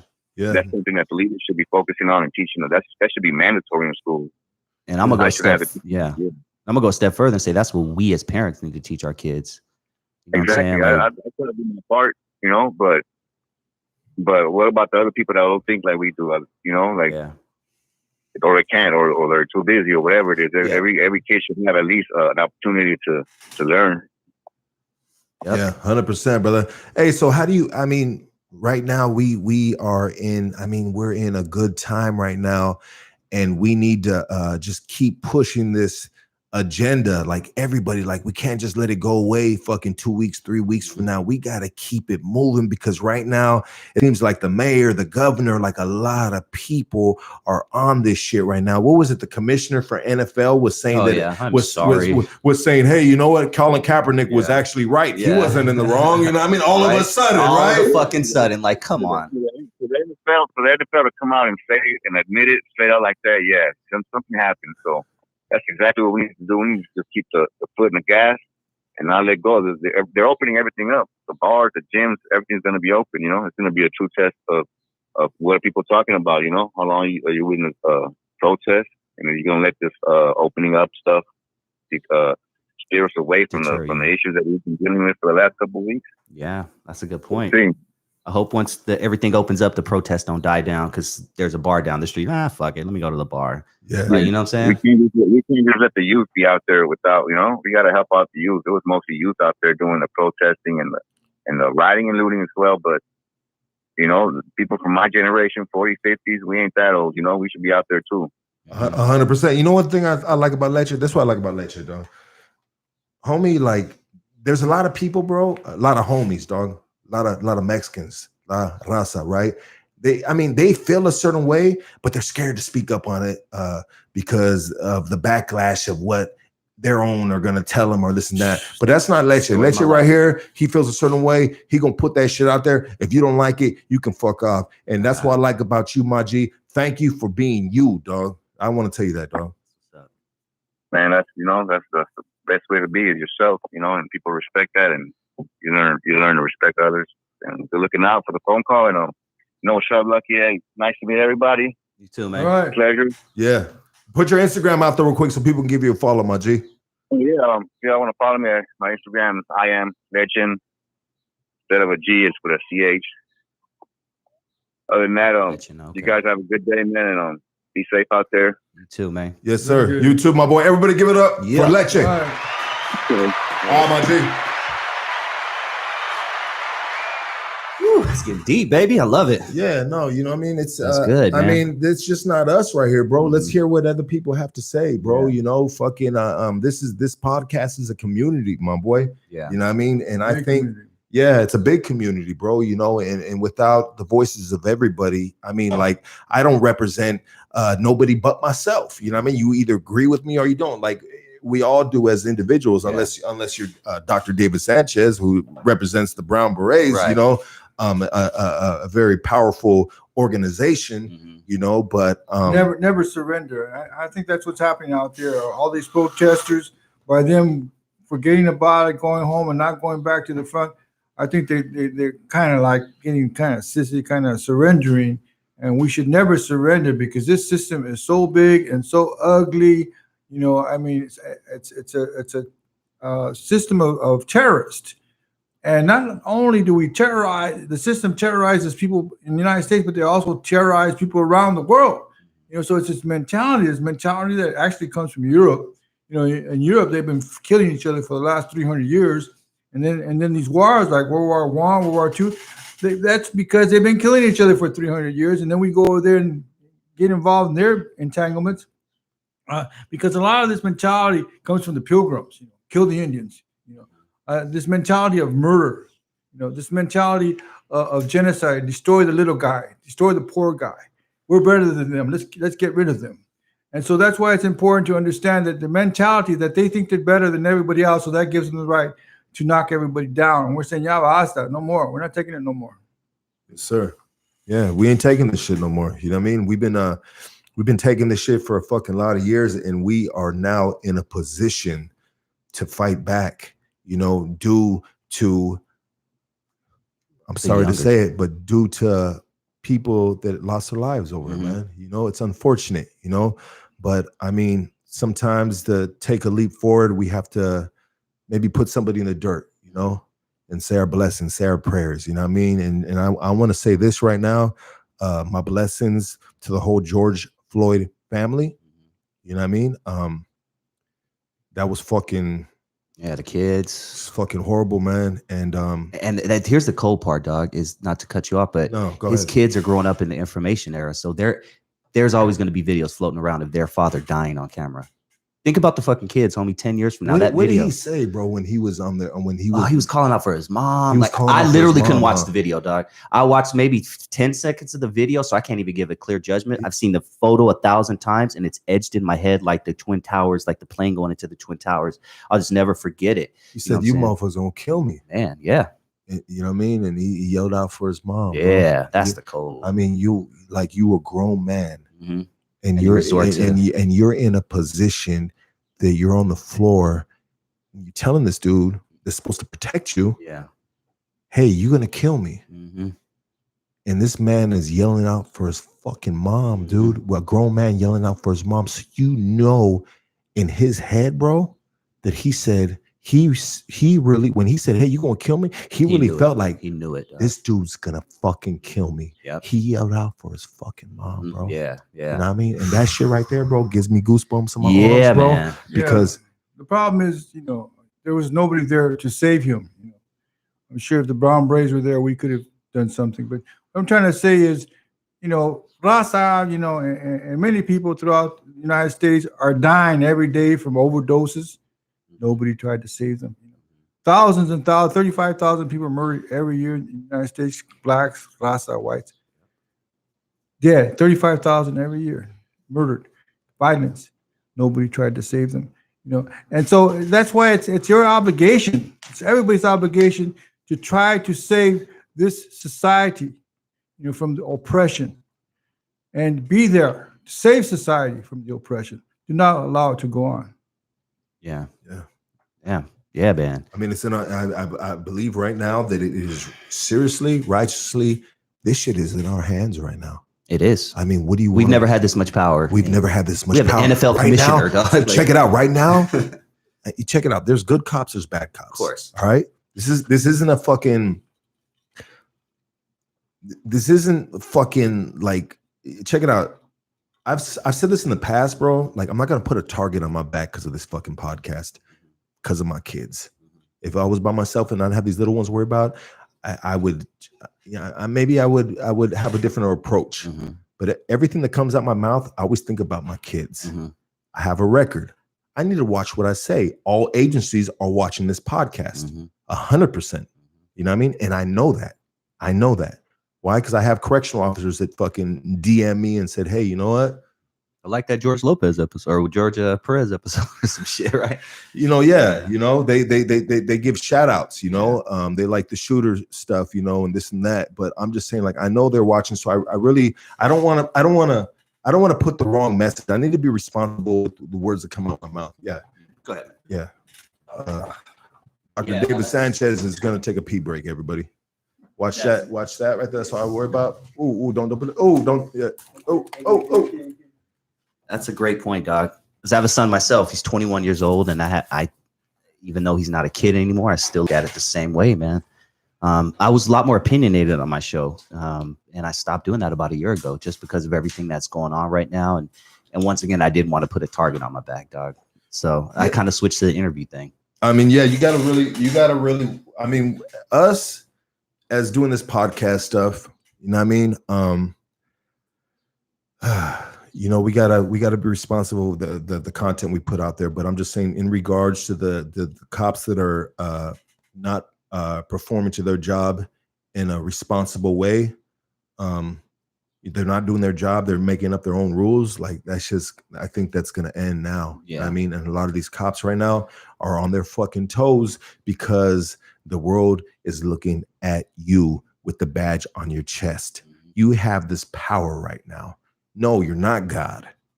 You know, some of you cats, some of you motherfuckers think you're God because you got that badge in your chest. Maybe you never had authority until you got that badge in your chest. Maybe some cats didn't have, you know, their nuts weren't wired up properly, you know, until they got the badge on their chest, you know. And I try to say this in the most respectful way and shit, even however it's coming out. It may not, but I'm just saying, like, the ones that are in this position, dude, I would say this, bro, like for cops, bro, let's put our community leaders, bro, as cops, bro. People that, you know, But that would mean they would have to want to, you know, do that job, right? You know what I mean? Yeah, let's police our own, you know, let's you know, depending on what community it is. That idea I like a lot. You know, let's police our own, you know, maybe it shouldn't be fucking like a God, like, oh shit, God just pulled up with a badge on chest, he can take my life away right now. Maybe it should be looked at as like, oh shit, that's Pops right there.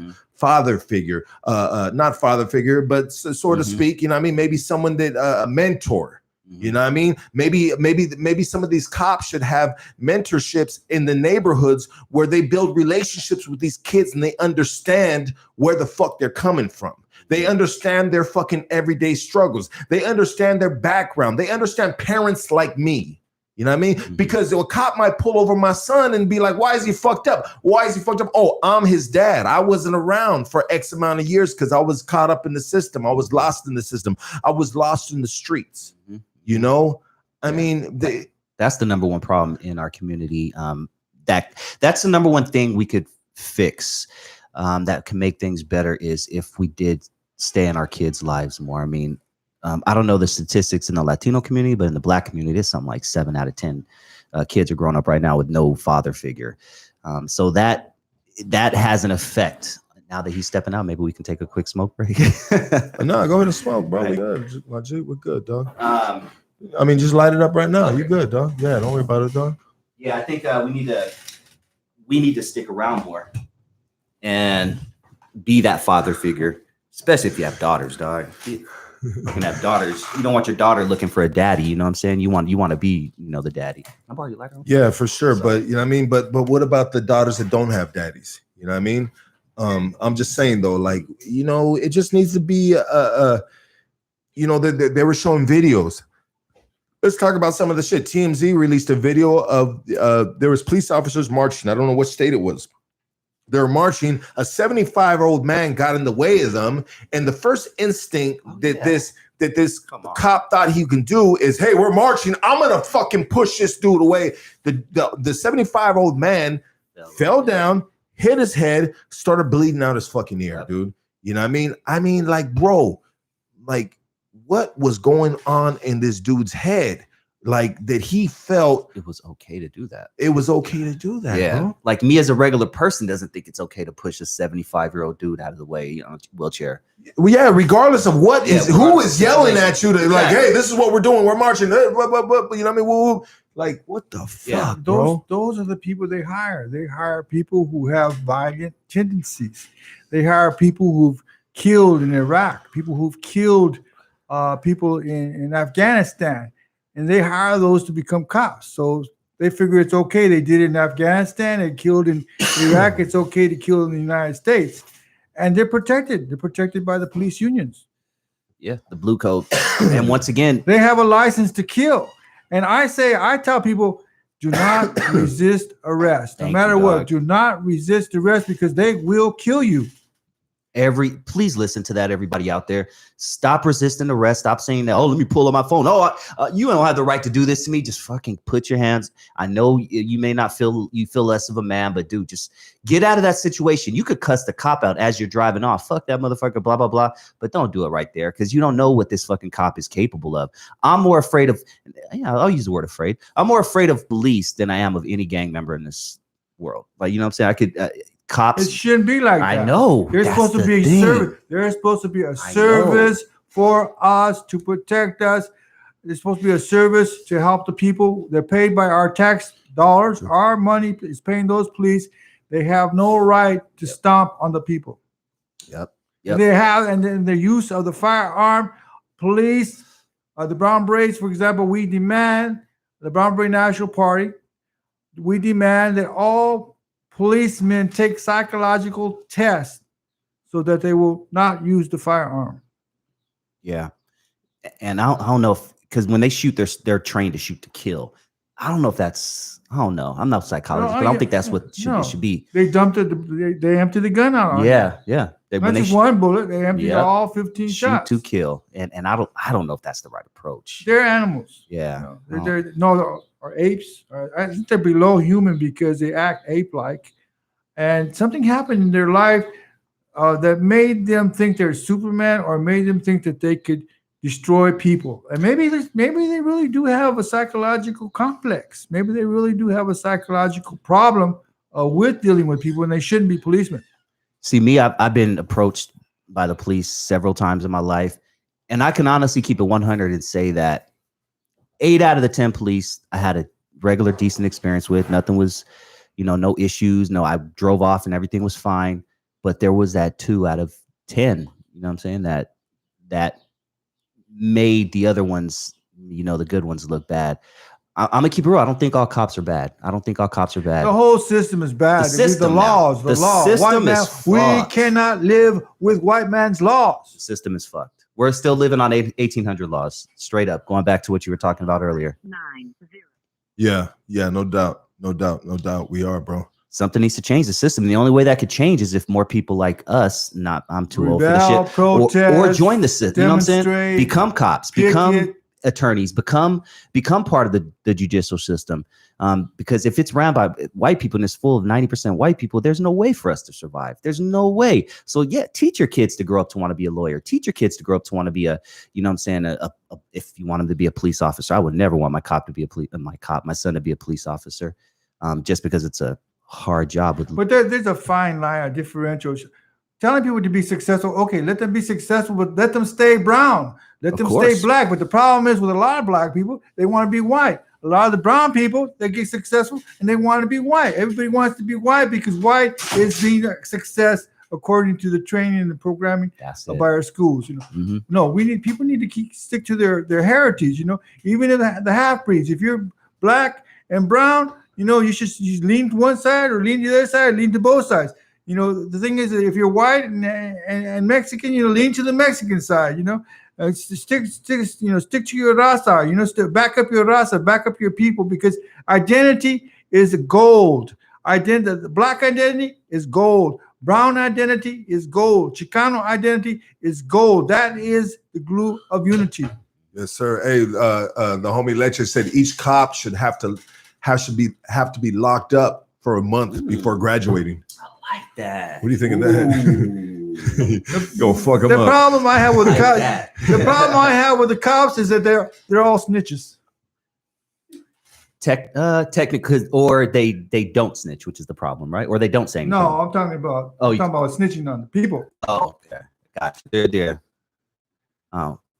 I don't know. I still want to go back to you gotta read 1984, the book. Oh, I'm very good. Yeah. Where the cops were the main snitches. Big Brother. Also, in Russia, they had that problem in Russia with the KGB. Everybody snitching. If you snitch, you get like a payoff or something, right? Yeah, in Germany, Nazi Germany, they had everybody snitching on each other. They tried to do that with coronavirus. Hey, if you see a party with 10 people, give us a call. We'll give you $50. You know, there was fucking Karens out there just there's a Yeah, that was Garcetti saying that shit, and now he's like, take 150 million for the motherfuckers you want to call up to snitch. You know what I mean? Like, what the fuck is going on? We get some of this lights all cracked in here right now. We got some heads up in here right now. Appreciate it. You know, I'm gonna keep it real. I'm trusting you. I'm like having raw sex right now. This is like, because I haven't been this close to this many people in a minute. I feel like I'm fucking a hooker, to be honest, with no condom. But hey, hold on, I love real quick, you guys. Yeah, hey, bro, you fucking disgusting bastard, dog. Hey, I want Spec. Are you there? Yo. Yo, hey, everybody. I want everybody to give it up for Spec, the kid. Yeah. What up, my G? Yeah, how you doing? I'm doing good, dog. I'm glad. I'm glad you were able to call through, brother. Thank you so much for calling. One thing about Spec is a black brother. You know what I mean? One of my brothers, and he has. I really respect this dude's point of view, even when sometimes I may not agree with it. But I respect this dude as an individual, and that's why I wanted him to call in and, you know, just share his side of view with everybody. So this is the part where the two black dudes get into it, I think. Go ahead, Spec. I've been here before. Spec, are you there? Yeah, I'm here. Go ahead, brother. Listening. Yeah, no, let's how you feeling about everything, bro? You know what I mean? As far as the case or the rioting or the protesting, like what? In general, brother, in general. You know what I mean? What are your thoughts in this time in history, bro? I think there's a lot of mobilization right now. I think a lot of people aren't really, too happy in general. You know, I think with the combination of this quarantine scare and just people not being able to be around each other, and then the times we are around each other, you have to deal with stuff like this happening. I think it's kind of like hit a boiling point and a tipping point. And I just think, like, you know, systemically in the country, this has always been the case with a lot of Black Americans. And I think now you're starting to see a lot of other races of people and nationality, ethnicities of people starting to actually, you know, care a little bit more than normal. You know, and I think it's because, you know, in the last 10 years, we had to deal with like the border stuff with ICE, and you just had like different genders just kind of having their own struggles with shit. So now you have like a whole bunch of people all at one point in time kind of saying, hey, like, this shit ain't cool. And then, you know, just to see this murder documented on, you know, on TV and on live TV for millions of people to see it, and with viral shit going on, like, it's kind of crazy. You know, the Sandra Bland thing was the same way. The Eric Gardner thing was the same way. These are things that we saw live on TV, but now that you have like so many young kids and people that are actually faith makers and millennials who actually like have money and resources to change and fight shit, seeing certain things, you're seeing like a lot of older people and a lot of older traditions being challenged.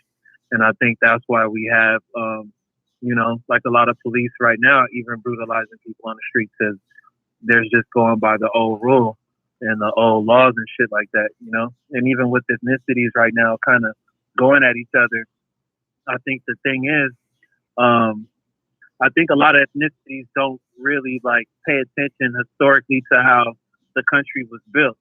So you have Mexican people who are upset about Black people saying it's Black Lives Matters. I've read all kind of comments like, why should we care about these people, and why should, you know, we give a fuck, and it just happened to one person, and like they didn't care about us when like the border stuff was happening. And, you know, to keep it real with you, you know, the civil rights movement was really formed around Black people fighting for rights for all people.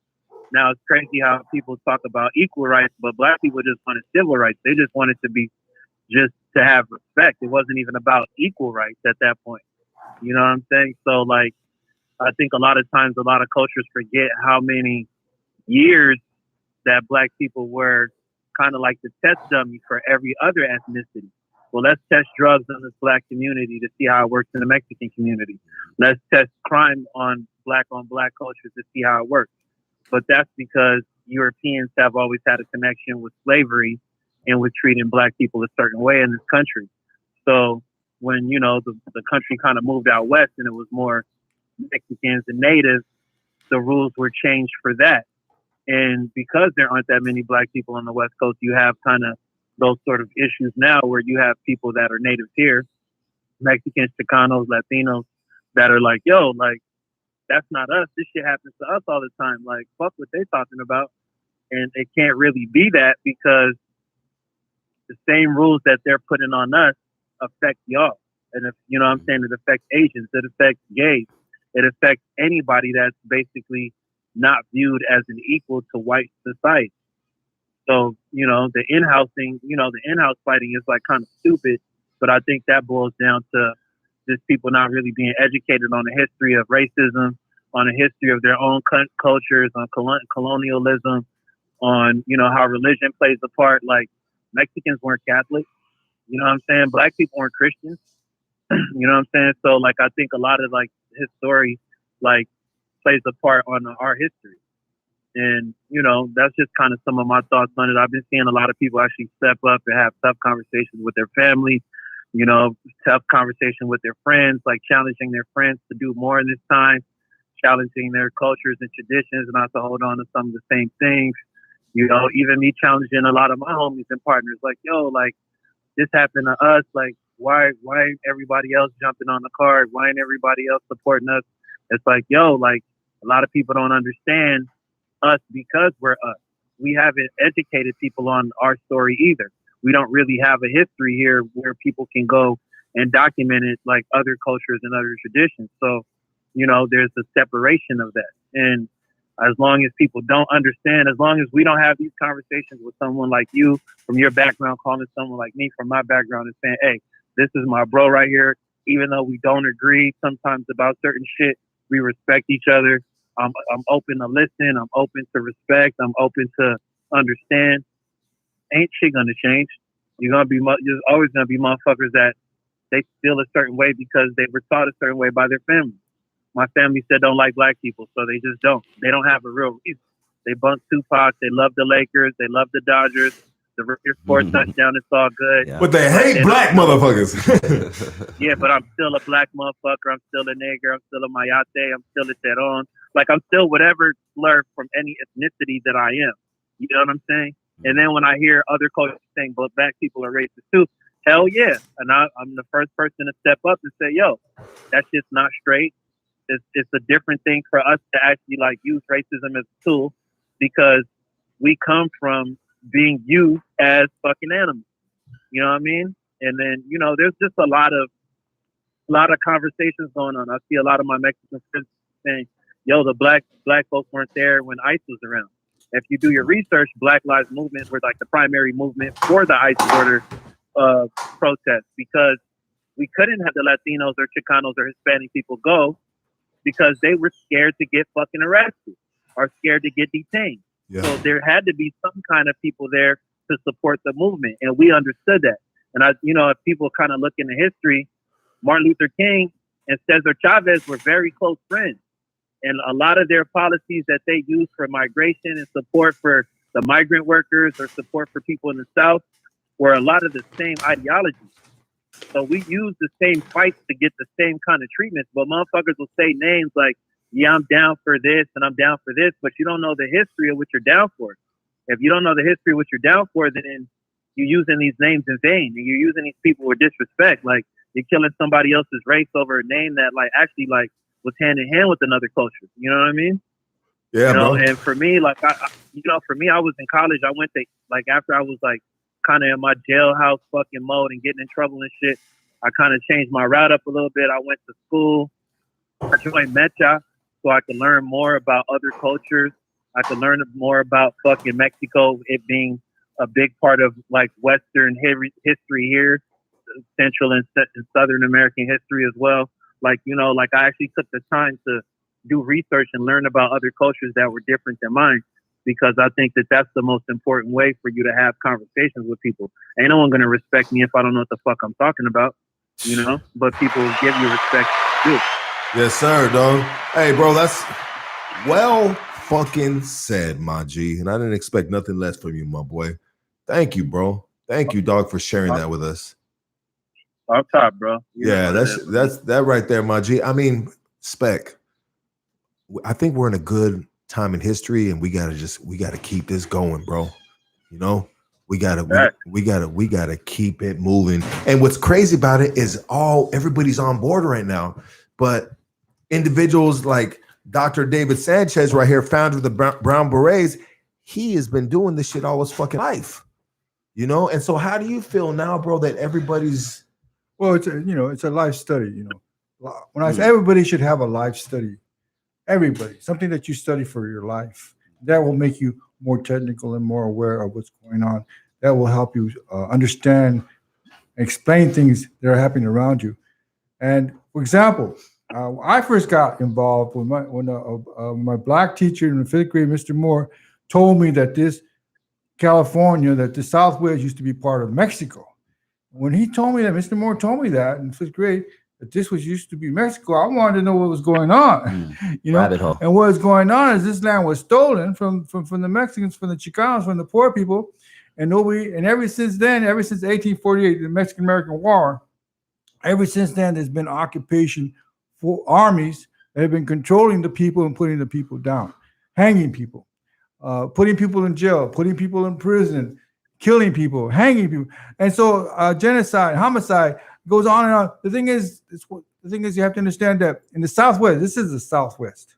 Okay, the Southwest. This used to be part of Mexico, the South. And the RAZA, the Mexican American, is the only group that has a treaty with the United States that guarantees Mexican Americans certain rights, the rights of traditions, the right to travel without being stopped.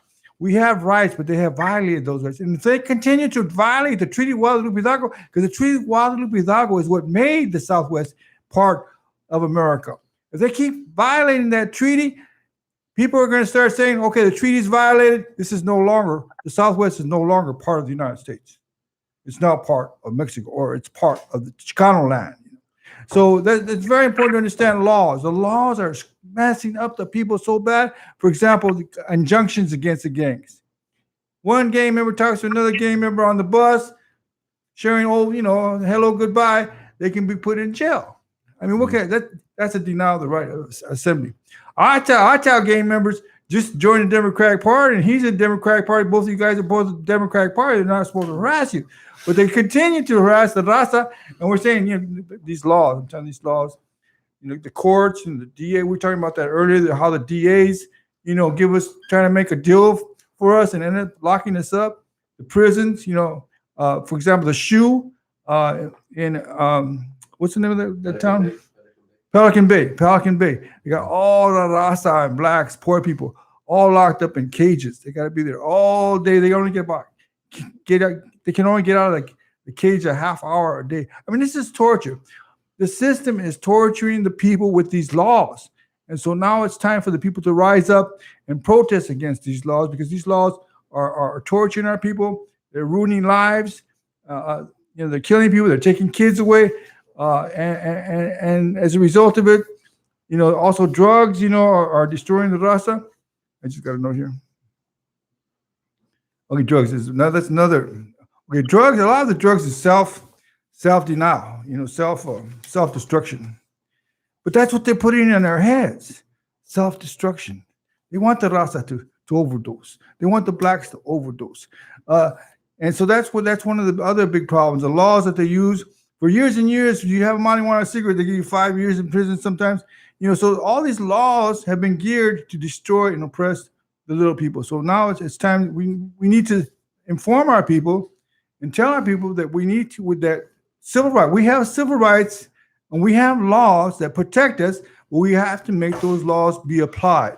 Yeah, well, marijuana laws, that definitely fucking. The uprise. Hey, I'm just saying, if I could be a associate producer for a second.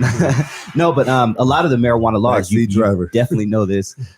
You know that the marijuana laws were started for Latinos, you know, for Mexicans, that this Mexican crazy weed that's going to make you jump out of the window and rape white women, like that.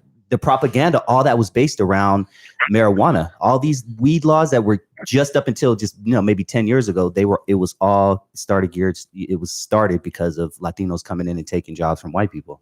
Yeah, 100%. Hey, Spec, thank you so much, my boy, for blessing. Can I interject on that? Can I interject on that spot, on that point? Yes, sir. Actually, with the whole marijuana and the reefer madness thing, that was actually rhetoric created, blacks also, like right around prohibition, you know, because they thought that it was nigger weed, and that's what they used to call it. They said if you smoked weed, you would act more like a nigger, and that was a part of the whole reefer madness propaganda push. And you know, that's what led the rules for prohibition being taken away, alcohol being legalized and shit. Yeah. So you know, and they always thought that Mexicans had a big part in bringing weed here as well, so they kind of tried to tie that into some of the early laws. And fast forward to California rules in like Northern Cali and Humboldt, and you know, a bunch of workers going up there, they do the same thing. So kind of a crazy thing, man. Yeah, we've always been fighting the same fight. Laws are there to destroy us. Laws are there to conquer us. We are a conquered people. Nyavas, we can't take this no more. Spec, can I ask you a question before you hang up? Yeah, for sure. I would love, because you're, and I hate when people tell me this because I speak very articulate, but you're a very articulate man. They usually say that for Black people who actually know how to speak. But I would love to know your thoughts on Black Lives Matter, and not just necessarily the organization, but the fact that they only care when it's a white person killing a Black person. In my ideal world, in my utopia, Black Lives Matter would mean that we would just as much care that we're out there killing each other, like on a daily basis, like animals on the street. So with the whole Black Lives Matter thing, I've always felt that it was always a overlying message for the actual systemic problems that are existing. I don't think that it was necessarily an intercultural thing where it was like, yo, you know, we're going to care about the neighborhoods and things of that nature. I think in a lot of cases, societal issues affect us because of us having injustices and not being treated equal from the beginning. You know, the fact that we have lesser schools, lesser incomes, lesser family structures, lesser roles in businesses and things of that nature have created such a sliding scale for us that I think some of those problems wouldn't exist with more of equality being pushed on the forefront of everyone else. And you see it because once you see people who have opportunities, you know, like myself, like I grew up in South Central, I was a part of the gang, but I was able to move to the San Gabriel Valley and go to high school and still have an opportunity while I was getting in trouble. Got in some trouble as a later adult, but I still learned how to educate myself and learn certain things. Everybody else doesn't have the same opportunity. So people who are living choice to choice and day to day don't have the opportunities to live like, you know, maybe somebody who can speak more articulately, someone who can take in words and like write a resume and go get a job and is encouraged to do certain things. You know what I mean? If I ask 9 or 10 of my homies in South Central, hey, you know how to do a resume? They're gonna be like, nah, what the fuck is that? Let me ask you, like, what did you do? What did you do different? What did you do different that they didn't? I had a father. There it is. I had a father.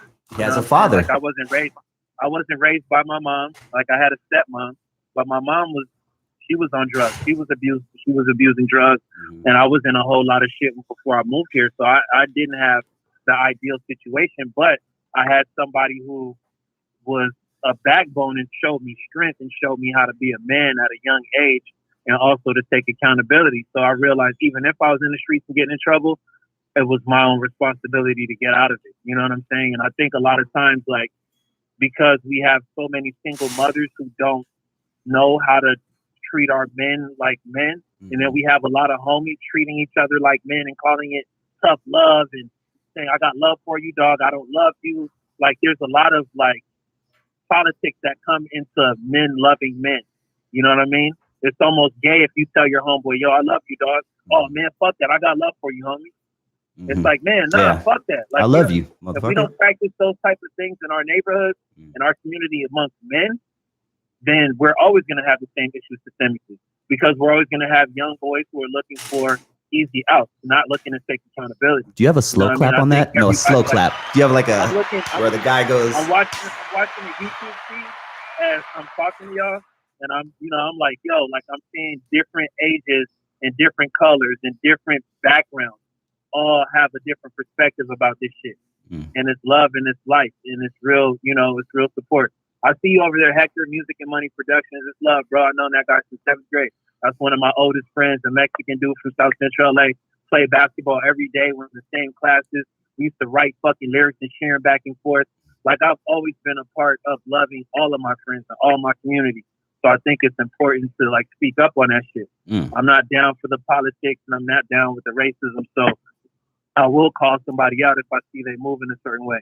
If you brown, if you white, if you black, if you Asian, yo, like love me, love us, love him, love her. Like, you know what I mean? Like that should be the biggest, form of politics that we practice is love. You know what I mean? Damn. Love, homie. That's the message. That's the message of this podcast right here. Love your people. Yeah. Love, homie. Love everybody. Like, bro, check it out. Spec hit everything. You know what, dog? I'm not a piece of shit motherfucker, dog. You don't have to be the same color of me or the same half color of me or whatever the fuck you want to say, bro. You know what I mean? For me to have empathy, for me to feel like, that's fucking wrong and fuck that. You know what I mean? But then you got people who are saying that, hey, why do you do this? But you didn't do that. I don't have the correct answer for everything, bro. But it's all I know is I was sitting at home watching this shit on TV, bro. And it fucking like me having a history with police brutality, police officers. I mean, I went to jail. I got in a fight with a sheriff, fucking was passing through West Coast. Anyways, I was passing through an area and got pulled over. Ran. That fool caught up to me. He could have domed me. He put out a strap, put it to my head. He said, get the fuck on the ground. I said, fuck you. And I shrugged off him. Now, I don't know why I had 5 shirts on, but I did. I had a muscle shirt. I had a white t-shirt. I had a hoodie. And then I had a fucking a collar shirt over the fucking hoodie. And I came out every one of those shirts one by one. That dude holstered his weapon and he fucking fought with me in that parking lot. And every shirt he held on to, I swung his motherfucking ass off me and I wiggled out that one shirt. You know what I mean? And I wiggled out every shirt one by one until I didn't have a shirt on. You know what I mean? But that motherfucker, he wrestled me. He could have shot me, bro. He could have. But I'm just, but I'm just saying though, like the officers are some officers different. I give him props off the rip. I seen him afterwards and I said, "Hey, you the one." Nice. That's right. That's what's up. You know what I mean? Straight up. Like, but anyways, I'm just saying though, I kind of lost my train of thought of why I went off on that. But I'm just saying though, bro, like. We have our experiences. Why I didn't go why I didn't go to this march and why I went to this march. I mean, I had a ties to this march. You know what I mean? It was in my face, and after a while, watching it on TV, I had to get out there. And that has nothing to do with race. I had to be a part of that. It didn't have to do with nothing about race. It happened as something that I experienced and that tugged on my heart. And I'm glad that I went out there and if they continue to protest, I will be out on another one. You know what I mean? I mean, when I do this, I got to get a babysitter, it's not as easy for all of us. But anyway, Spec, give your Instagram link, my boy. Thank you so much for calling. No, I appreciate y'all for having me, man. Keep these conversations going. Keep this mobility and this momentum cracking. Great to see you doing well, Dr. David Sanchez. Always have supported you from a distance. And man, keep this platform going. Look, I see a lot of people supporting you and rocking with you, man. Yeah. This is wonderful, man. That's love. I'm Spec the Kid on Instagram, SPECTHEKID on all social media platforms. Just hit me up. We out here really trying to push the charge and push the motherfucking movement to, get everybody under one umbrella so we could all stay dry. So let's get it. Yes, sir. I like the way you said that too. Hey, Spec, I want to plug you. Afterwards, I'll plug you with Dusty Vision TV right here, bro.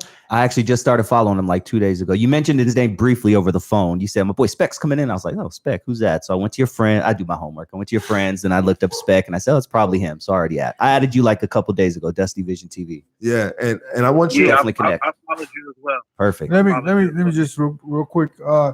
If you're interested in joining the Brown Beret National Party, the Brown Berets, we have the big event August the 29th moratorium. We are organizing it, the Brown Beret movement. If you're interested in the Brown Berets, call Rosie. Her number is area code 1-323-845-2021. 1-323-845-2021. Join the Brown Berets. Yes, sir. Hey, Spec, thank you for coming through, my boy, and blessing us with those motherfucking gems. Everybody give it up for Spec. Peace, Spec. Nice knowing you, man. Appreciate y'all, man. Y'all be good, bro. Thank you. Yes, sir. All right, man. Well, shit. Those are our callers. That's dope, man. I got another caller that's supposed to be calling in. I don't know if he's gonna be able to make it. It's the homie Burst Rock. He's got the Taco Junkies, and he's doing an event right now. But I mean, tacos. I feel tacos. I mean, I actually do the keto shit right now, dog. Are you, dog? I lost like 25 pounds. Looking good, keto, homie. Looking bro. good. I did the opposite during quarantine, man. I've been cheating a lot. Oh, yeah. Because I have my cheat days, and the cheat days have been so close to each other. Oh, word. But I noticed that I mean, I don't want to get on this shit, but your health. People that are, we usually have a lot more people on this live chat, but I think that everything is opening up right now. Motherfuckers are like, man, fuck that podcast. I gotta go. God. You know what I mean? I talked to several people that were like, I'm gonna go hit a ball right now. I'll catch you later. I'll catch it on the rewind. Yeah, so they're gonna catch it on the rewind. You know what I mean? When they get the downtime or whenever the next virus hits. You know what I mean? But this health is very important. Yeah, health is very important, bro. You know what I mean? I did. What works for me is the keto thing. I have a ton more energy, and my body. I mean, our bodies are like engines. You know what I mean? So your engine in your car. If you put the wrong oil in that bitch is gonna run fucking rough as fuck. Mm-hmm. You know what I mean? So I mean, in my family.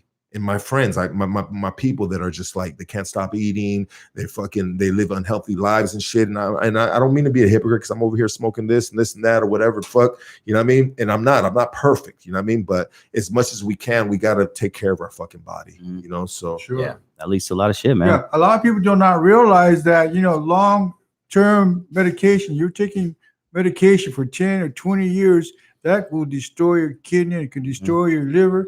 And you end up in dialysis. Go to the hood, you see liquor store, gun store, dialysis. Liquor store, gun store, dialysis. It's like, yes, we need that. That's so important, dog. Yeah, no shit. I mean, more like liquor store, clinic. Yeah. You know what I mean? They got the gun stores in the white neighborhood right now. Yeah, and then the cemetery at the end. And then the cemetery, that the caskets are starting to see. $2,000 a casket. Yeah, and then right next door to the cemetery, what is there? Fucking liquor store. Yeah. And then right across the street from the liquor store, what is there? A flower lady. Dealer. You know what I mean? Go and sell you some methamphetamine, lose your motherfucking brain, fucking do some crazy shit, and then jail the next fucking day, dog. I mean, the ghettos are designed to fuck us. That's it, homie. You know what I mean? They are designed. Put a map up. Give me a map of Beverly Hills. All right, cool. Let me see the map of Highland Park. I'll say Highland Park. So I'm from Highland Park, right? Let's see a Highland Park. You know what I mean? Oh, okay. You know what I mean? Damn, that's a lot of liquor stores. Oh, that's a lot of bars. You can't find I mean? a liquor store in the Beverly Hills, dog. You gotta fucking go to it's like that's maybe two in Beverly Hills. You got two on each corner in Highland Park. It's designed, bro. It's definitely, man. And it's up to us. Let's keep it 100. It's up to us to walk in or not. You know what I'm saying? So that's where I got to look at this, the pointing back the finger at ourselves. Just because, you know what I'm saying, that crack is right there. Do you have to pick it up and sell it? You know what I'm saying? Just because that liquor store is there, do you have to walk in? We all individually got to start, thinking for ourselves and not really thinking as a group. We got to look at it as a group, but we got to think for ourselves. People have to get back to their life study. They like music. They should get back to music. If they like, dancing, or if they like sports, or whatever they might like in your life that makes you happy, stick to it.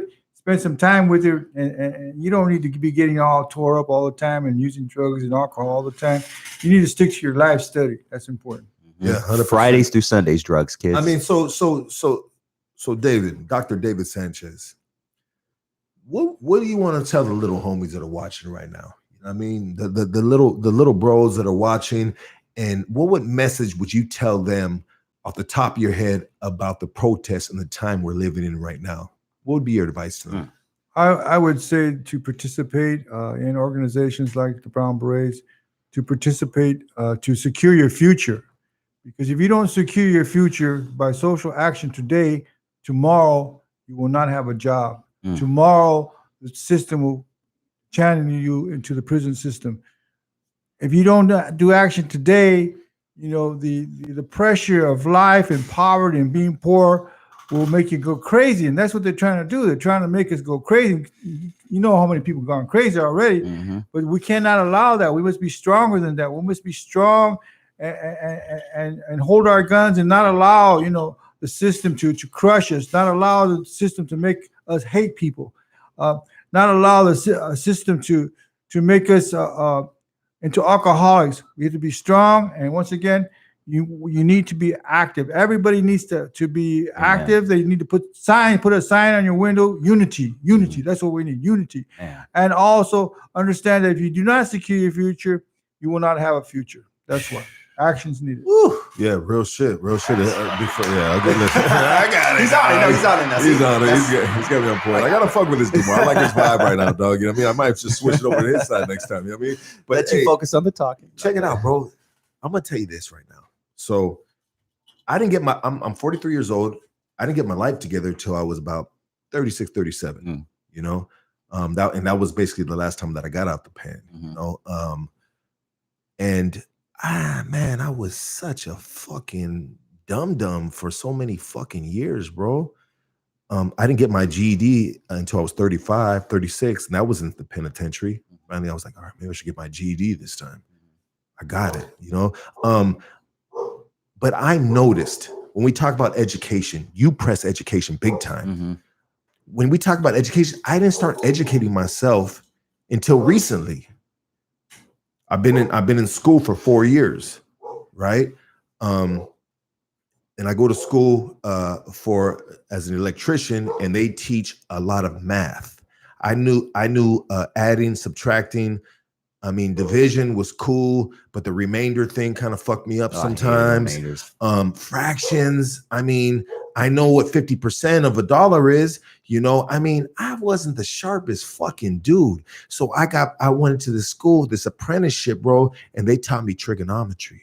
They taught me geometry. They taught me all these crazy formulas that if you needed to find out the answer, you had to take many steps, and the steps were formulas. You know, AC theory. You know what I mean? I learned so much shit, and so I'm gonna tell you like this. You know what it did to my head? You know what it did to my mind?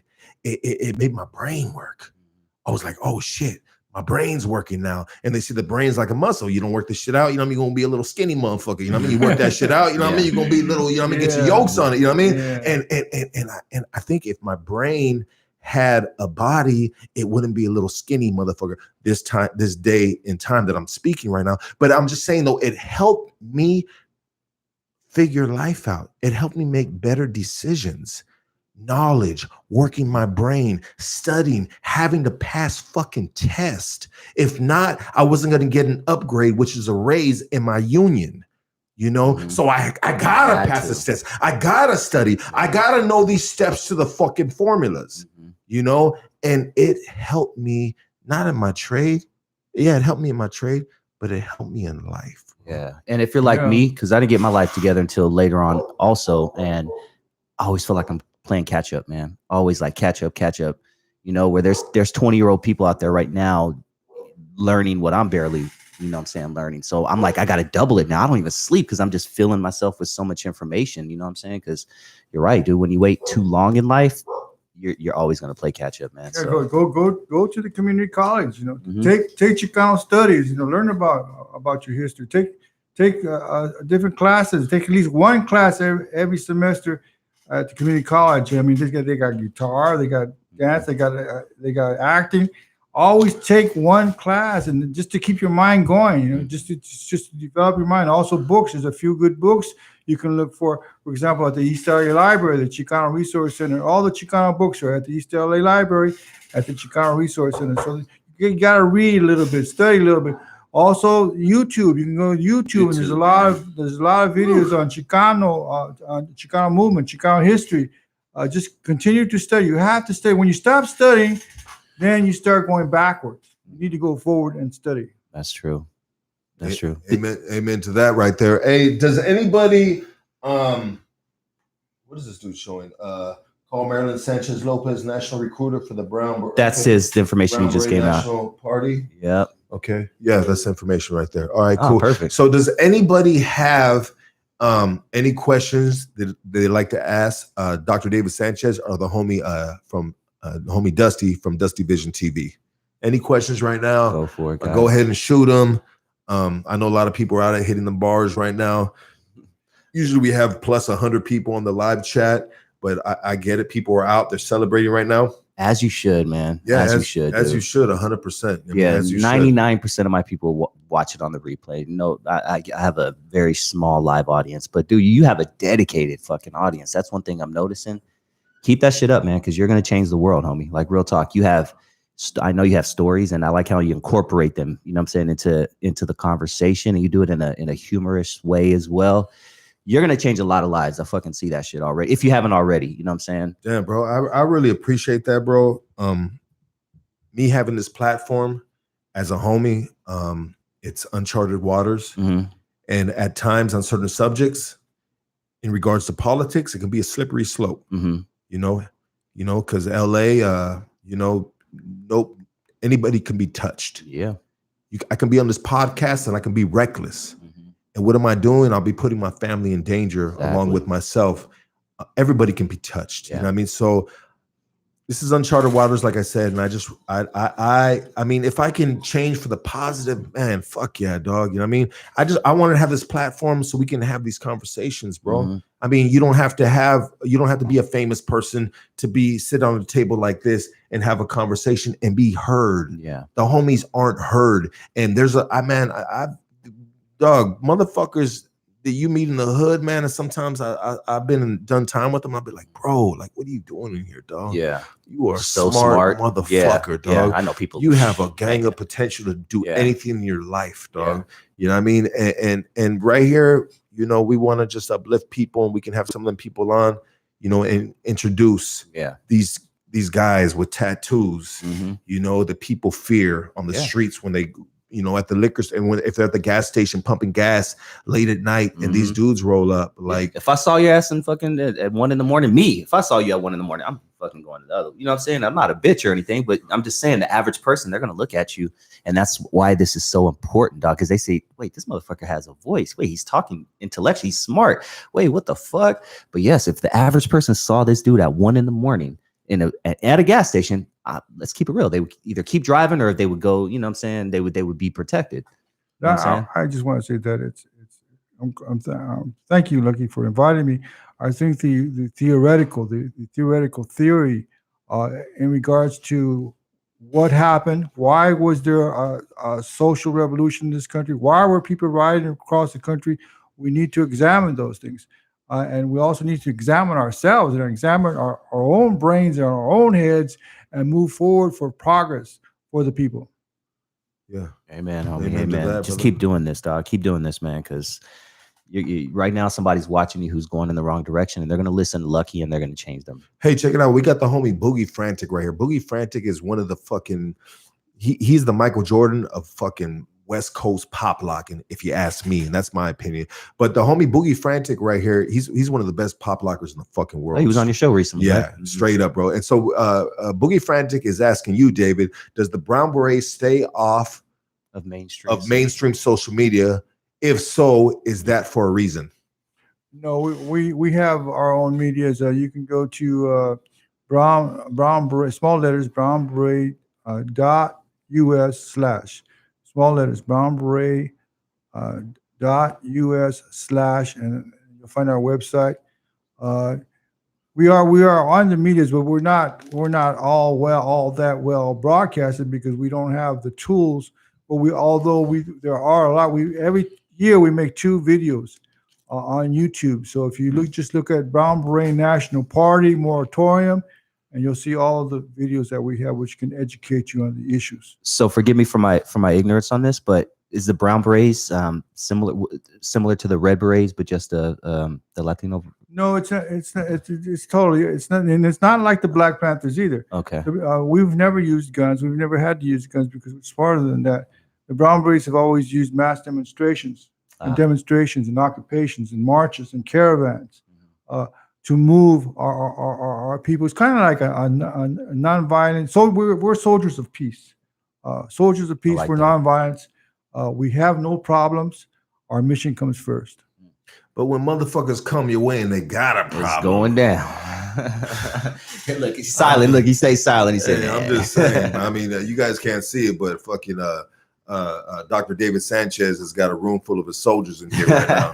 You know, yeah, man. homeboy did not roll up solo and shit. And the vehicle they rolled up in, it looks like a tank. no word. I mean, To the front. Oh man. yeah, no, but hey, Dr. David Sanchez, I mean, when they say you're the founder of the Brown Berets, what does that mean? Well, that means I was the first to wear the brown beret. But even before the brown berets, I organized a coffee house called the Piranha Coffee House, and it was the brown berets developed out of that coffee house. I was the owner or the runner of the coffee house, and what happened was somebody gave me a blue beret, and I really didn't like the blue beret, but I wore it for a couple of days, and then I thought about it. I said, "Nah, I think I need a brown one." So I went downtown and I bought 12 brown berets and I took them to the coffee house. And we went to a picket. So I was handing out all the brown beret hats to the customers. So we're going to go demonstrate against the sheriff department. And so we all went demonstrate against the sheriff department. And I told everybody we're going to call ourselves Brown Berets, and that's going to be the name. What year was that, brother? 1967. 1967. Wow. What a time that must have been, man. Especially to be Latino. If we think racism is alive and well now.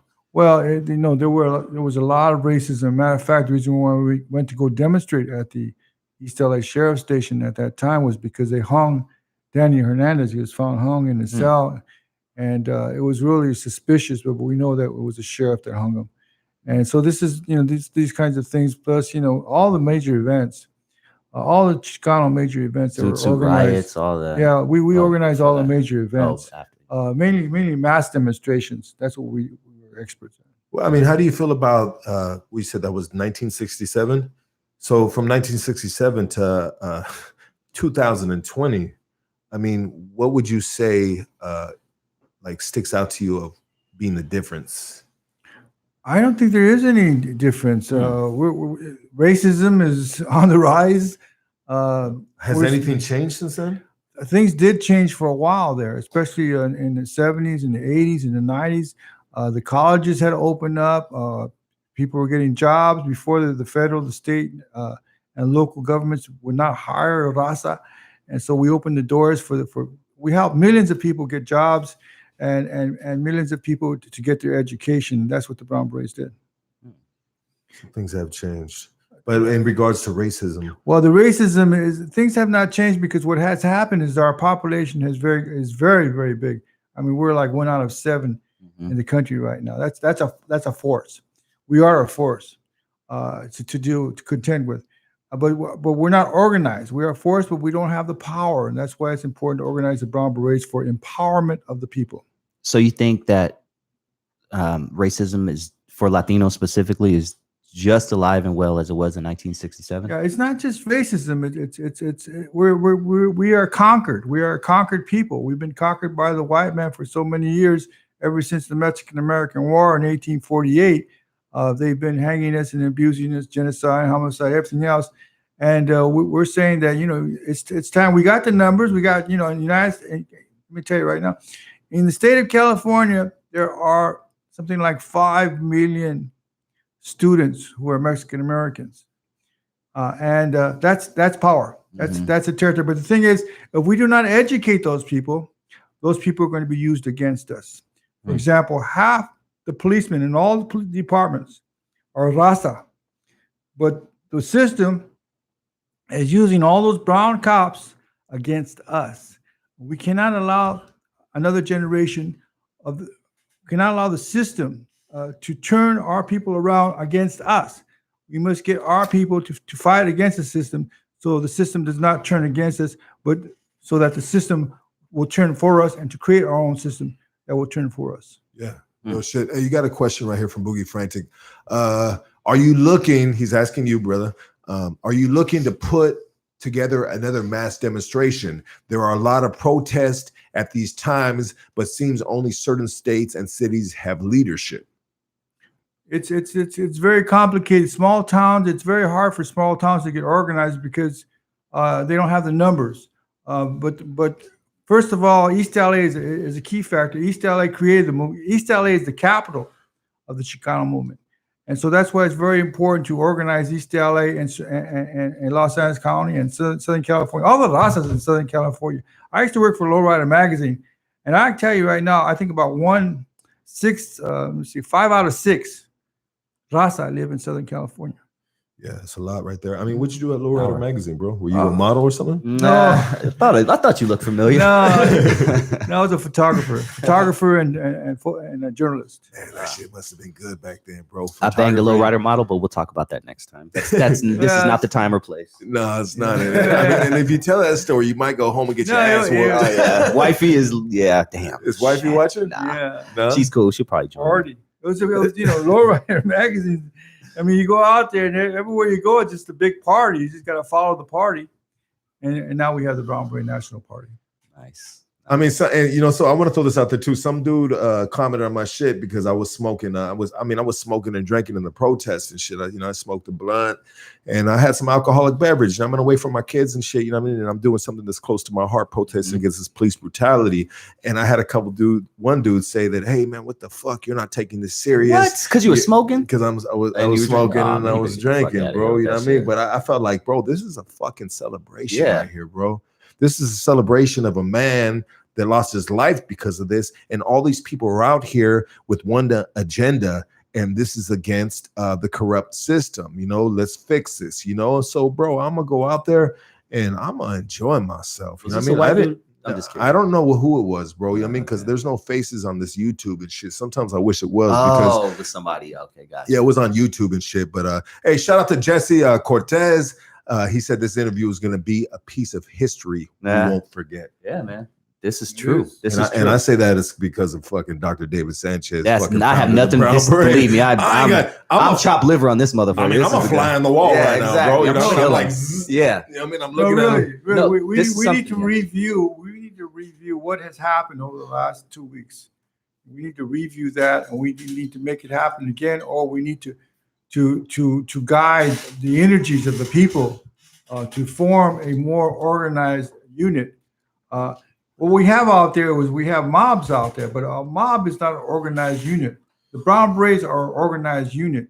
They can do a lot more than just a mob. So that's why we're going to the second step, which is organizing, not a mob, but organizing a organized unit. That's the Brown Beret National Party. Yeah, man. There's there, man. I'm low key as a person who has my own platform. I'm low key jealous right now that you got Mr. Sanchez on your show. I can't even lie. Can't even lie, my man. Hey, bro. Well, you know what I mean? The good thing about you being here with him, I get to experience it. Like, this is dope, man. Like, one day, hopefully it's 80 years from now, but one day you're not going to be here. And this is, once again, this is a piece of, and this is why I do this too on my show. Is this is going to be here forever, dog. You're going to always have I'm this. going to live longer than you. You probably will. You look much healthier than I do. He's got the mind. He's got the mindset. Yeah. I mean, you check it out, bro. Let's use this for an example, and then let's talk about. He said, "I'm gonna live longer than you." That is in his head, bro. Yeah, right. You know what I mean? That's so, I mean, I think your mind really controls your health. Yes. It controls your thoughts. Yes. It controls your actions, bro. Yeah. I mean, if you have I suffered for so many years, bro, with a sick mind, dog. My mind was fucking horrible. This time out, I had to rewire myself, dog. I had to reprogram myself, bro. And it has helped me out to have a healthier mind. You know what I mean? But I'm just saying though, like the mind is a powerful fucking thing. It affects everything below it, dog. Matter of fact, I've just recently written 50 pages on how we need to advance our intelligence because the enhancement. Right now, we're going through an enhancement. Okay, era. Enhancement is an era. Okay, The era that we're going through is an era of new protest, but it's a new enhancement, and that means good things come out of and come out of the enhancement, the new enhancement. But also, I've been looking and studying the universe, the Chicano universe, and looking at our intelligence that goes all the way back to the Aztecas, all the way back to the Mayan, all the way back to the Toltecas. They were intelligent people, but that history, that intelligence, the cumulative knowledge has been erased. And so we need to go back and look for our intelligence because it's there. Yeah, 100%, brother. Yep. 100%. Let me see what we got. What we think. Blah blah blah. Let's see. It's What we think we become. That's it. I think there's a book called that actually. No bullshit. What we think we become. Have a snake in the grass than a snake in your ass. Oh shit. Hey, that's all right. It's better. To how can I join the Brown Berets? Go ahead and plug that. I got you. Okay, here, let me give you this phone number again. The phone number that I have here is Rosie. Okay, and her number is area code 1-323-845-2021. 1-323-845-2021. You can also go to Facebook and look up the Brown Berets. That's it, just like that. I would love to know your thoughts on gentrification. Well, gentrification is just it's conquerment. They're trying to conquer us, and I mean already. I mean they stole the land, from the Indians. They stole the land, from the Mexicans. Mexicans are Indians. A lot of people don't know what Mexico is. Mexico is an Indian nation. Mm-hmm. Okay, it's a nation of native culture, native Indian culture. Okay, most Mexicans have like 60% native Indian blood. Okay. Mm-hmm. And so what happened was they steal the land from the Mexicans and the Indians, and then a few years later they charge you rent to live on the land. So it's just another game. Mm-hmm. And then the high rents are just pushing us out. But a lot of people are just working 40 hours a week just to pay the rent. Mm-hmm. So there's got to be more to life than that. Yeah. And so we need to begin to argue how the system is controlling us. By controlling the land, by controlling the real estate, by controlling the high rents. And as the sad thing is, like if you go to Boyle Heights was all Chicano, Mexican before, but now whites are starting to move in. Oh yeah, Inglewood. There's $3 million homes in Inglewood that was just the hood, 2, 3, 4 years ago. Yeah, the problem is they're moving in from back east, from all over the country. They're coming in and taking our properties away, and then trying to push us out with the LAPD. And so we're saying, hey, we're tired of being pushed out. I mean, the way things are going, they're going to push us all the way out to the ocean. That's it, yeah. Or yeah. And then we're going to have to taking boats. We're talking about gentrification, Lucky.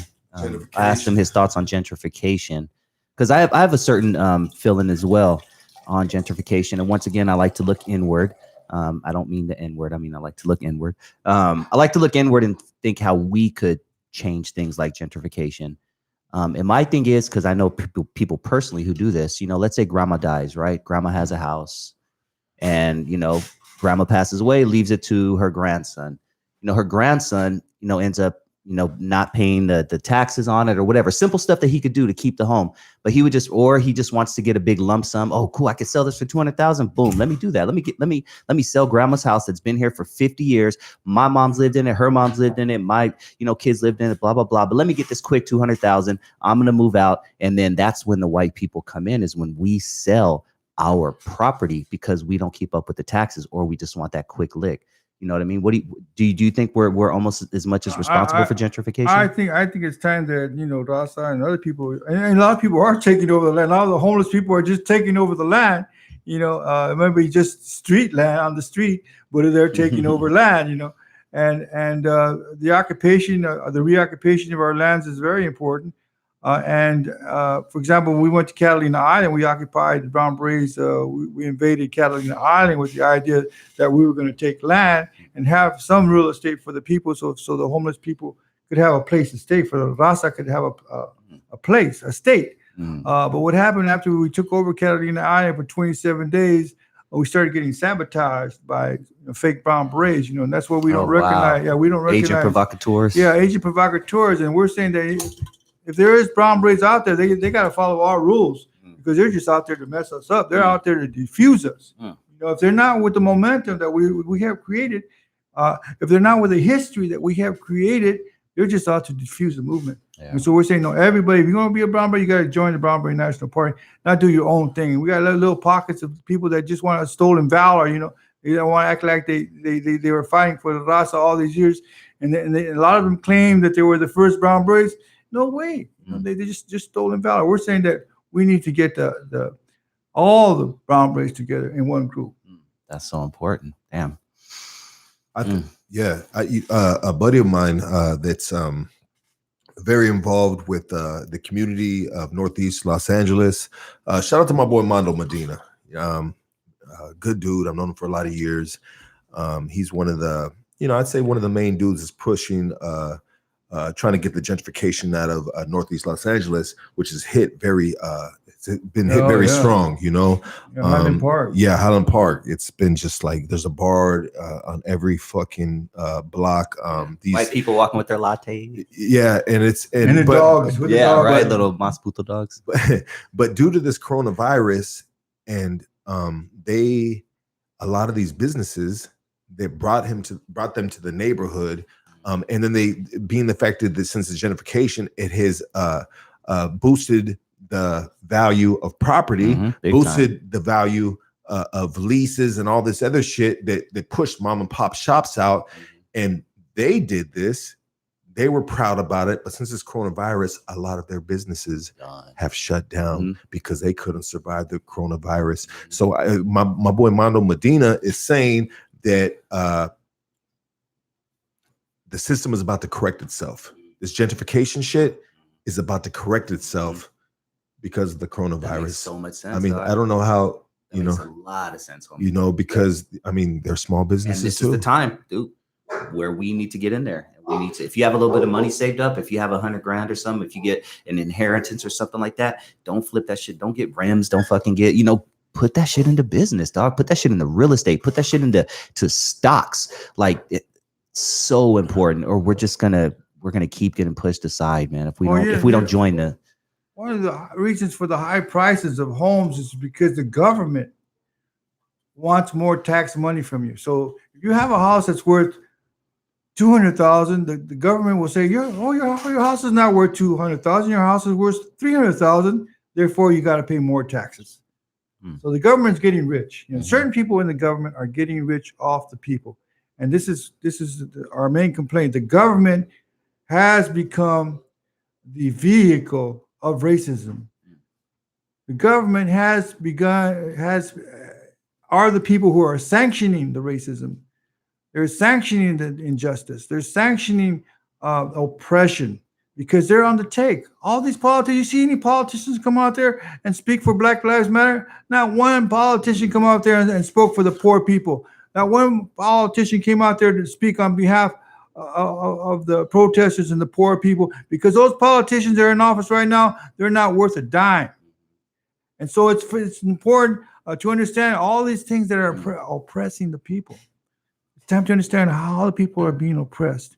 And then once we decide we need to join and build up empowerment, build up our organization, the Brown Beret National Party, the Brown Berets have been one of the most powerful groups in the nation. And so that's all we have left. We don't have, there's nobody else. There's not one civil rights group in the Southwest that backs up RAZA.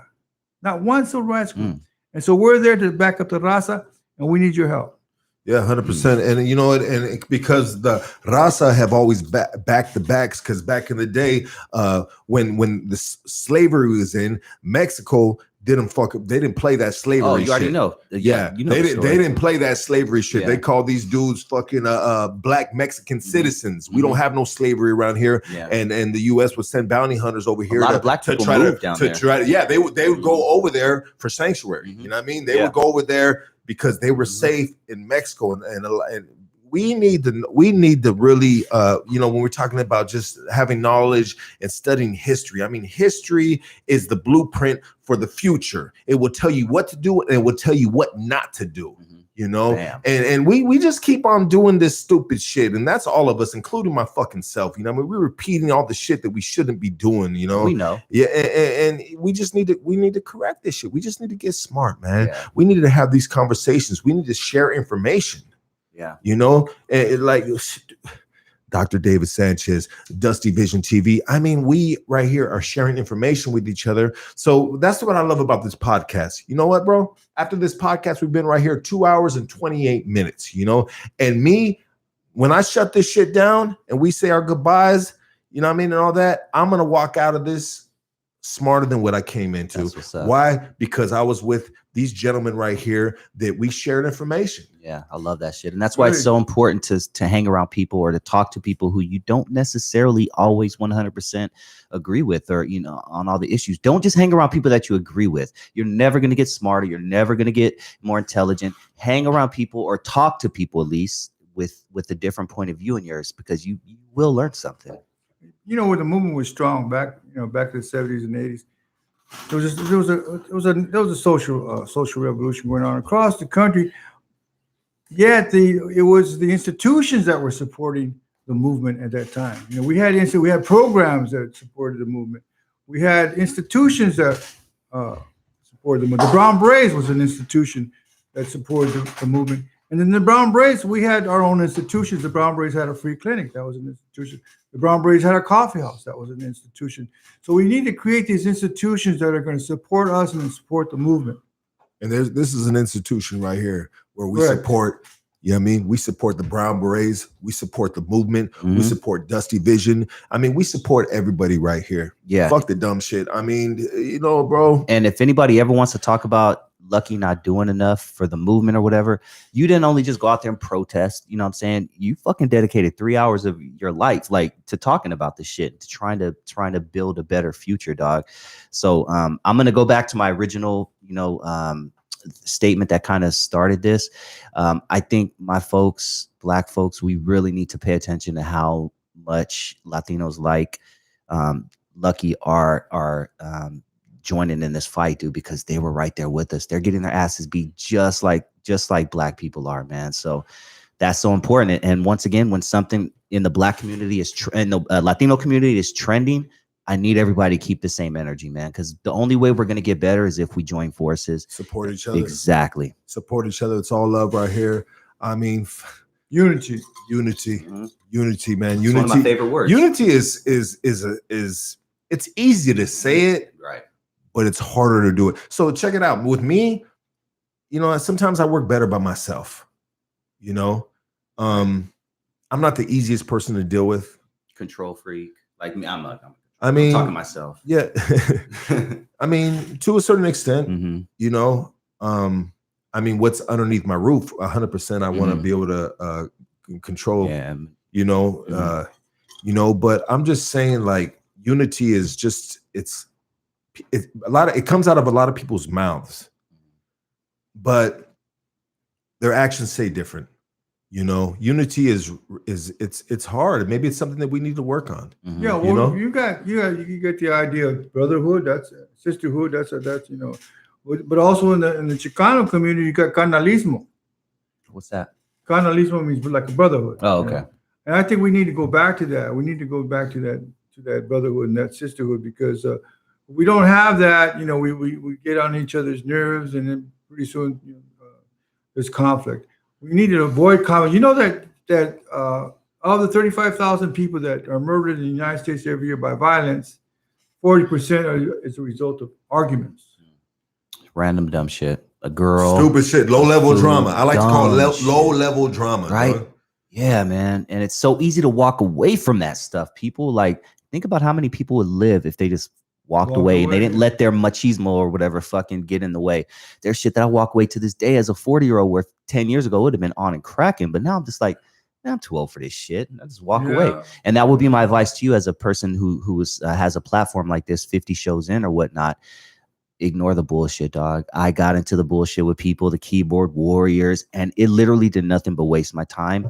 So if I can give one piece of advice from somebody who's been not just, I just kind of started YouTube, but I've been podcasting for 10 years and I've always had those fucking piece of shit haters.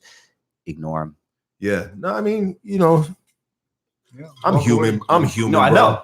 I'm human. Believe me, I know. It's I'm so human. hard sometimes. I'm like, motherfucker, I want to. All right. I told this one dude, I said, bro, give me your, Give me my your face. address. Exactly. Show me your face. You know what I mean? So if you ever come in my way, I know who's Yeah. coming at me and I already know what time it is. You know what I Yeah. mean? We can get to that level real quick. There ain't no questions I've asked. done You know it what I mean? myself. Like sometimes, I mean, if you're going to talk shit to me, get at me on my DM. From your real Instagram on account. Instagram at Lucky Sons Dude, so I can know who's talking to me. You know what I mean? You Not know, just like, the name. like, don't be a ghost about this shit. Don't ghost ride this shit. You know, let me know, bro. But yeah, bro, You're bigger than that, homie. No, Fuck these 100%, clowns. bro. You know what, bro? I am bigger than that. Yeah. I am bigger than that. And most importantly, like, bro, check it out. I was this person, I was that person, and all these bad people. Then I am this now. You know what I mean? Who am I, bro? I'm a fucking pops. I'm a father, dog. My babies love me, bro. And everything I do works around my babies of how I move. My little white girls, dog. You know what I mean? They so precious to me. I mean, every sometime. But I'm just saying though, if you catch me by myself, yeah, we can go there any time of the day, dog. I mean, like, but I don't want to. I don't need to attract that. I've been that through all these years and shit. I'm a pops. I'm not fronting on anything. I am who I am, bro. You know what I mean? Like, fuck all that dumb shit, dog. You know. But yeah, I know I kind of rambled off on that shit. I'm a little faded.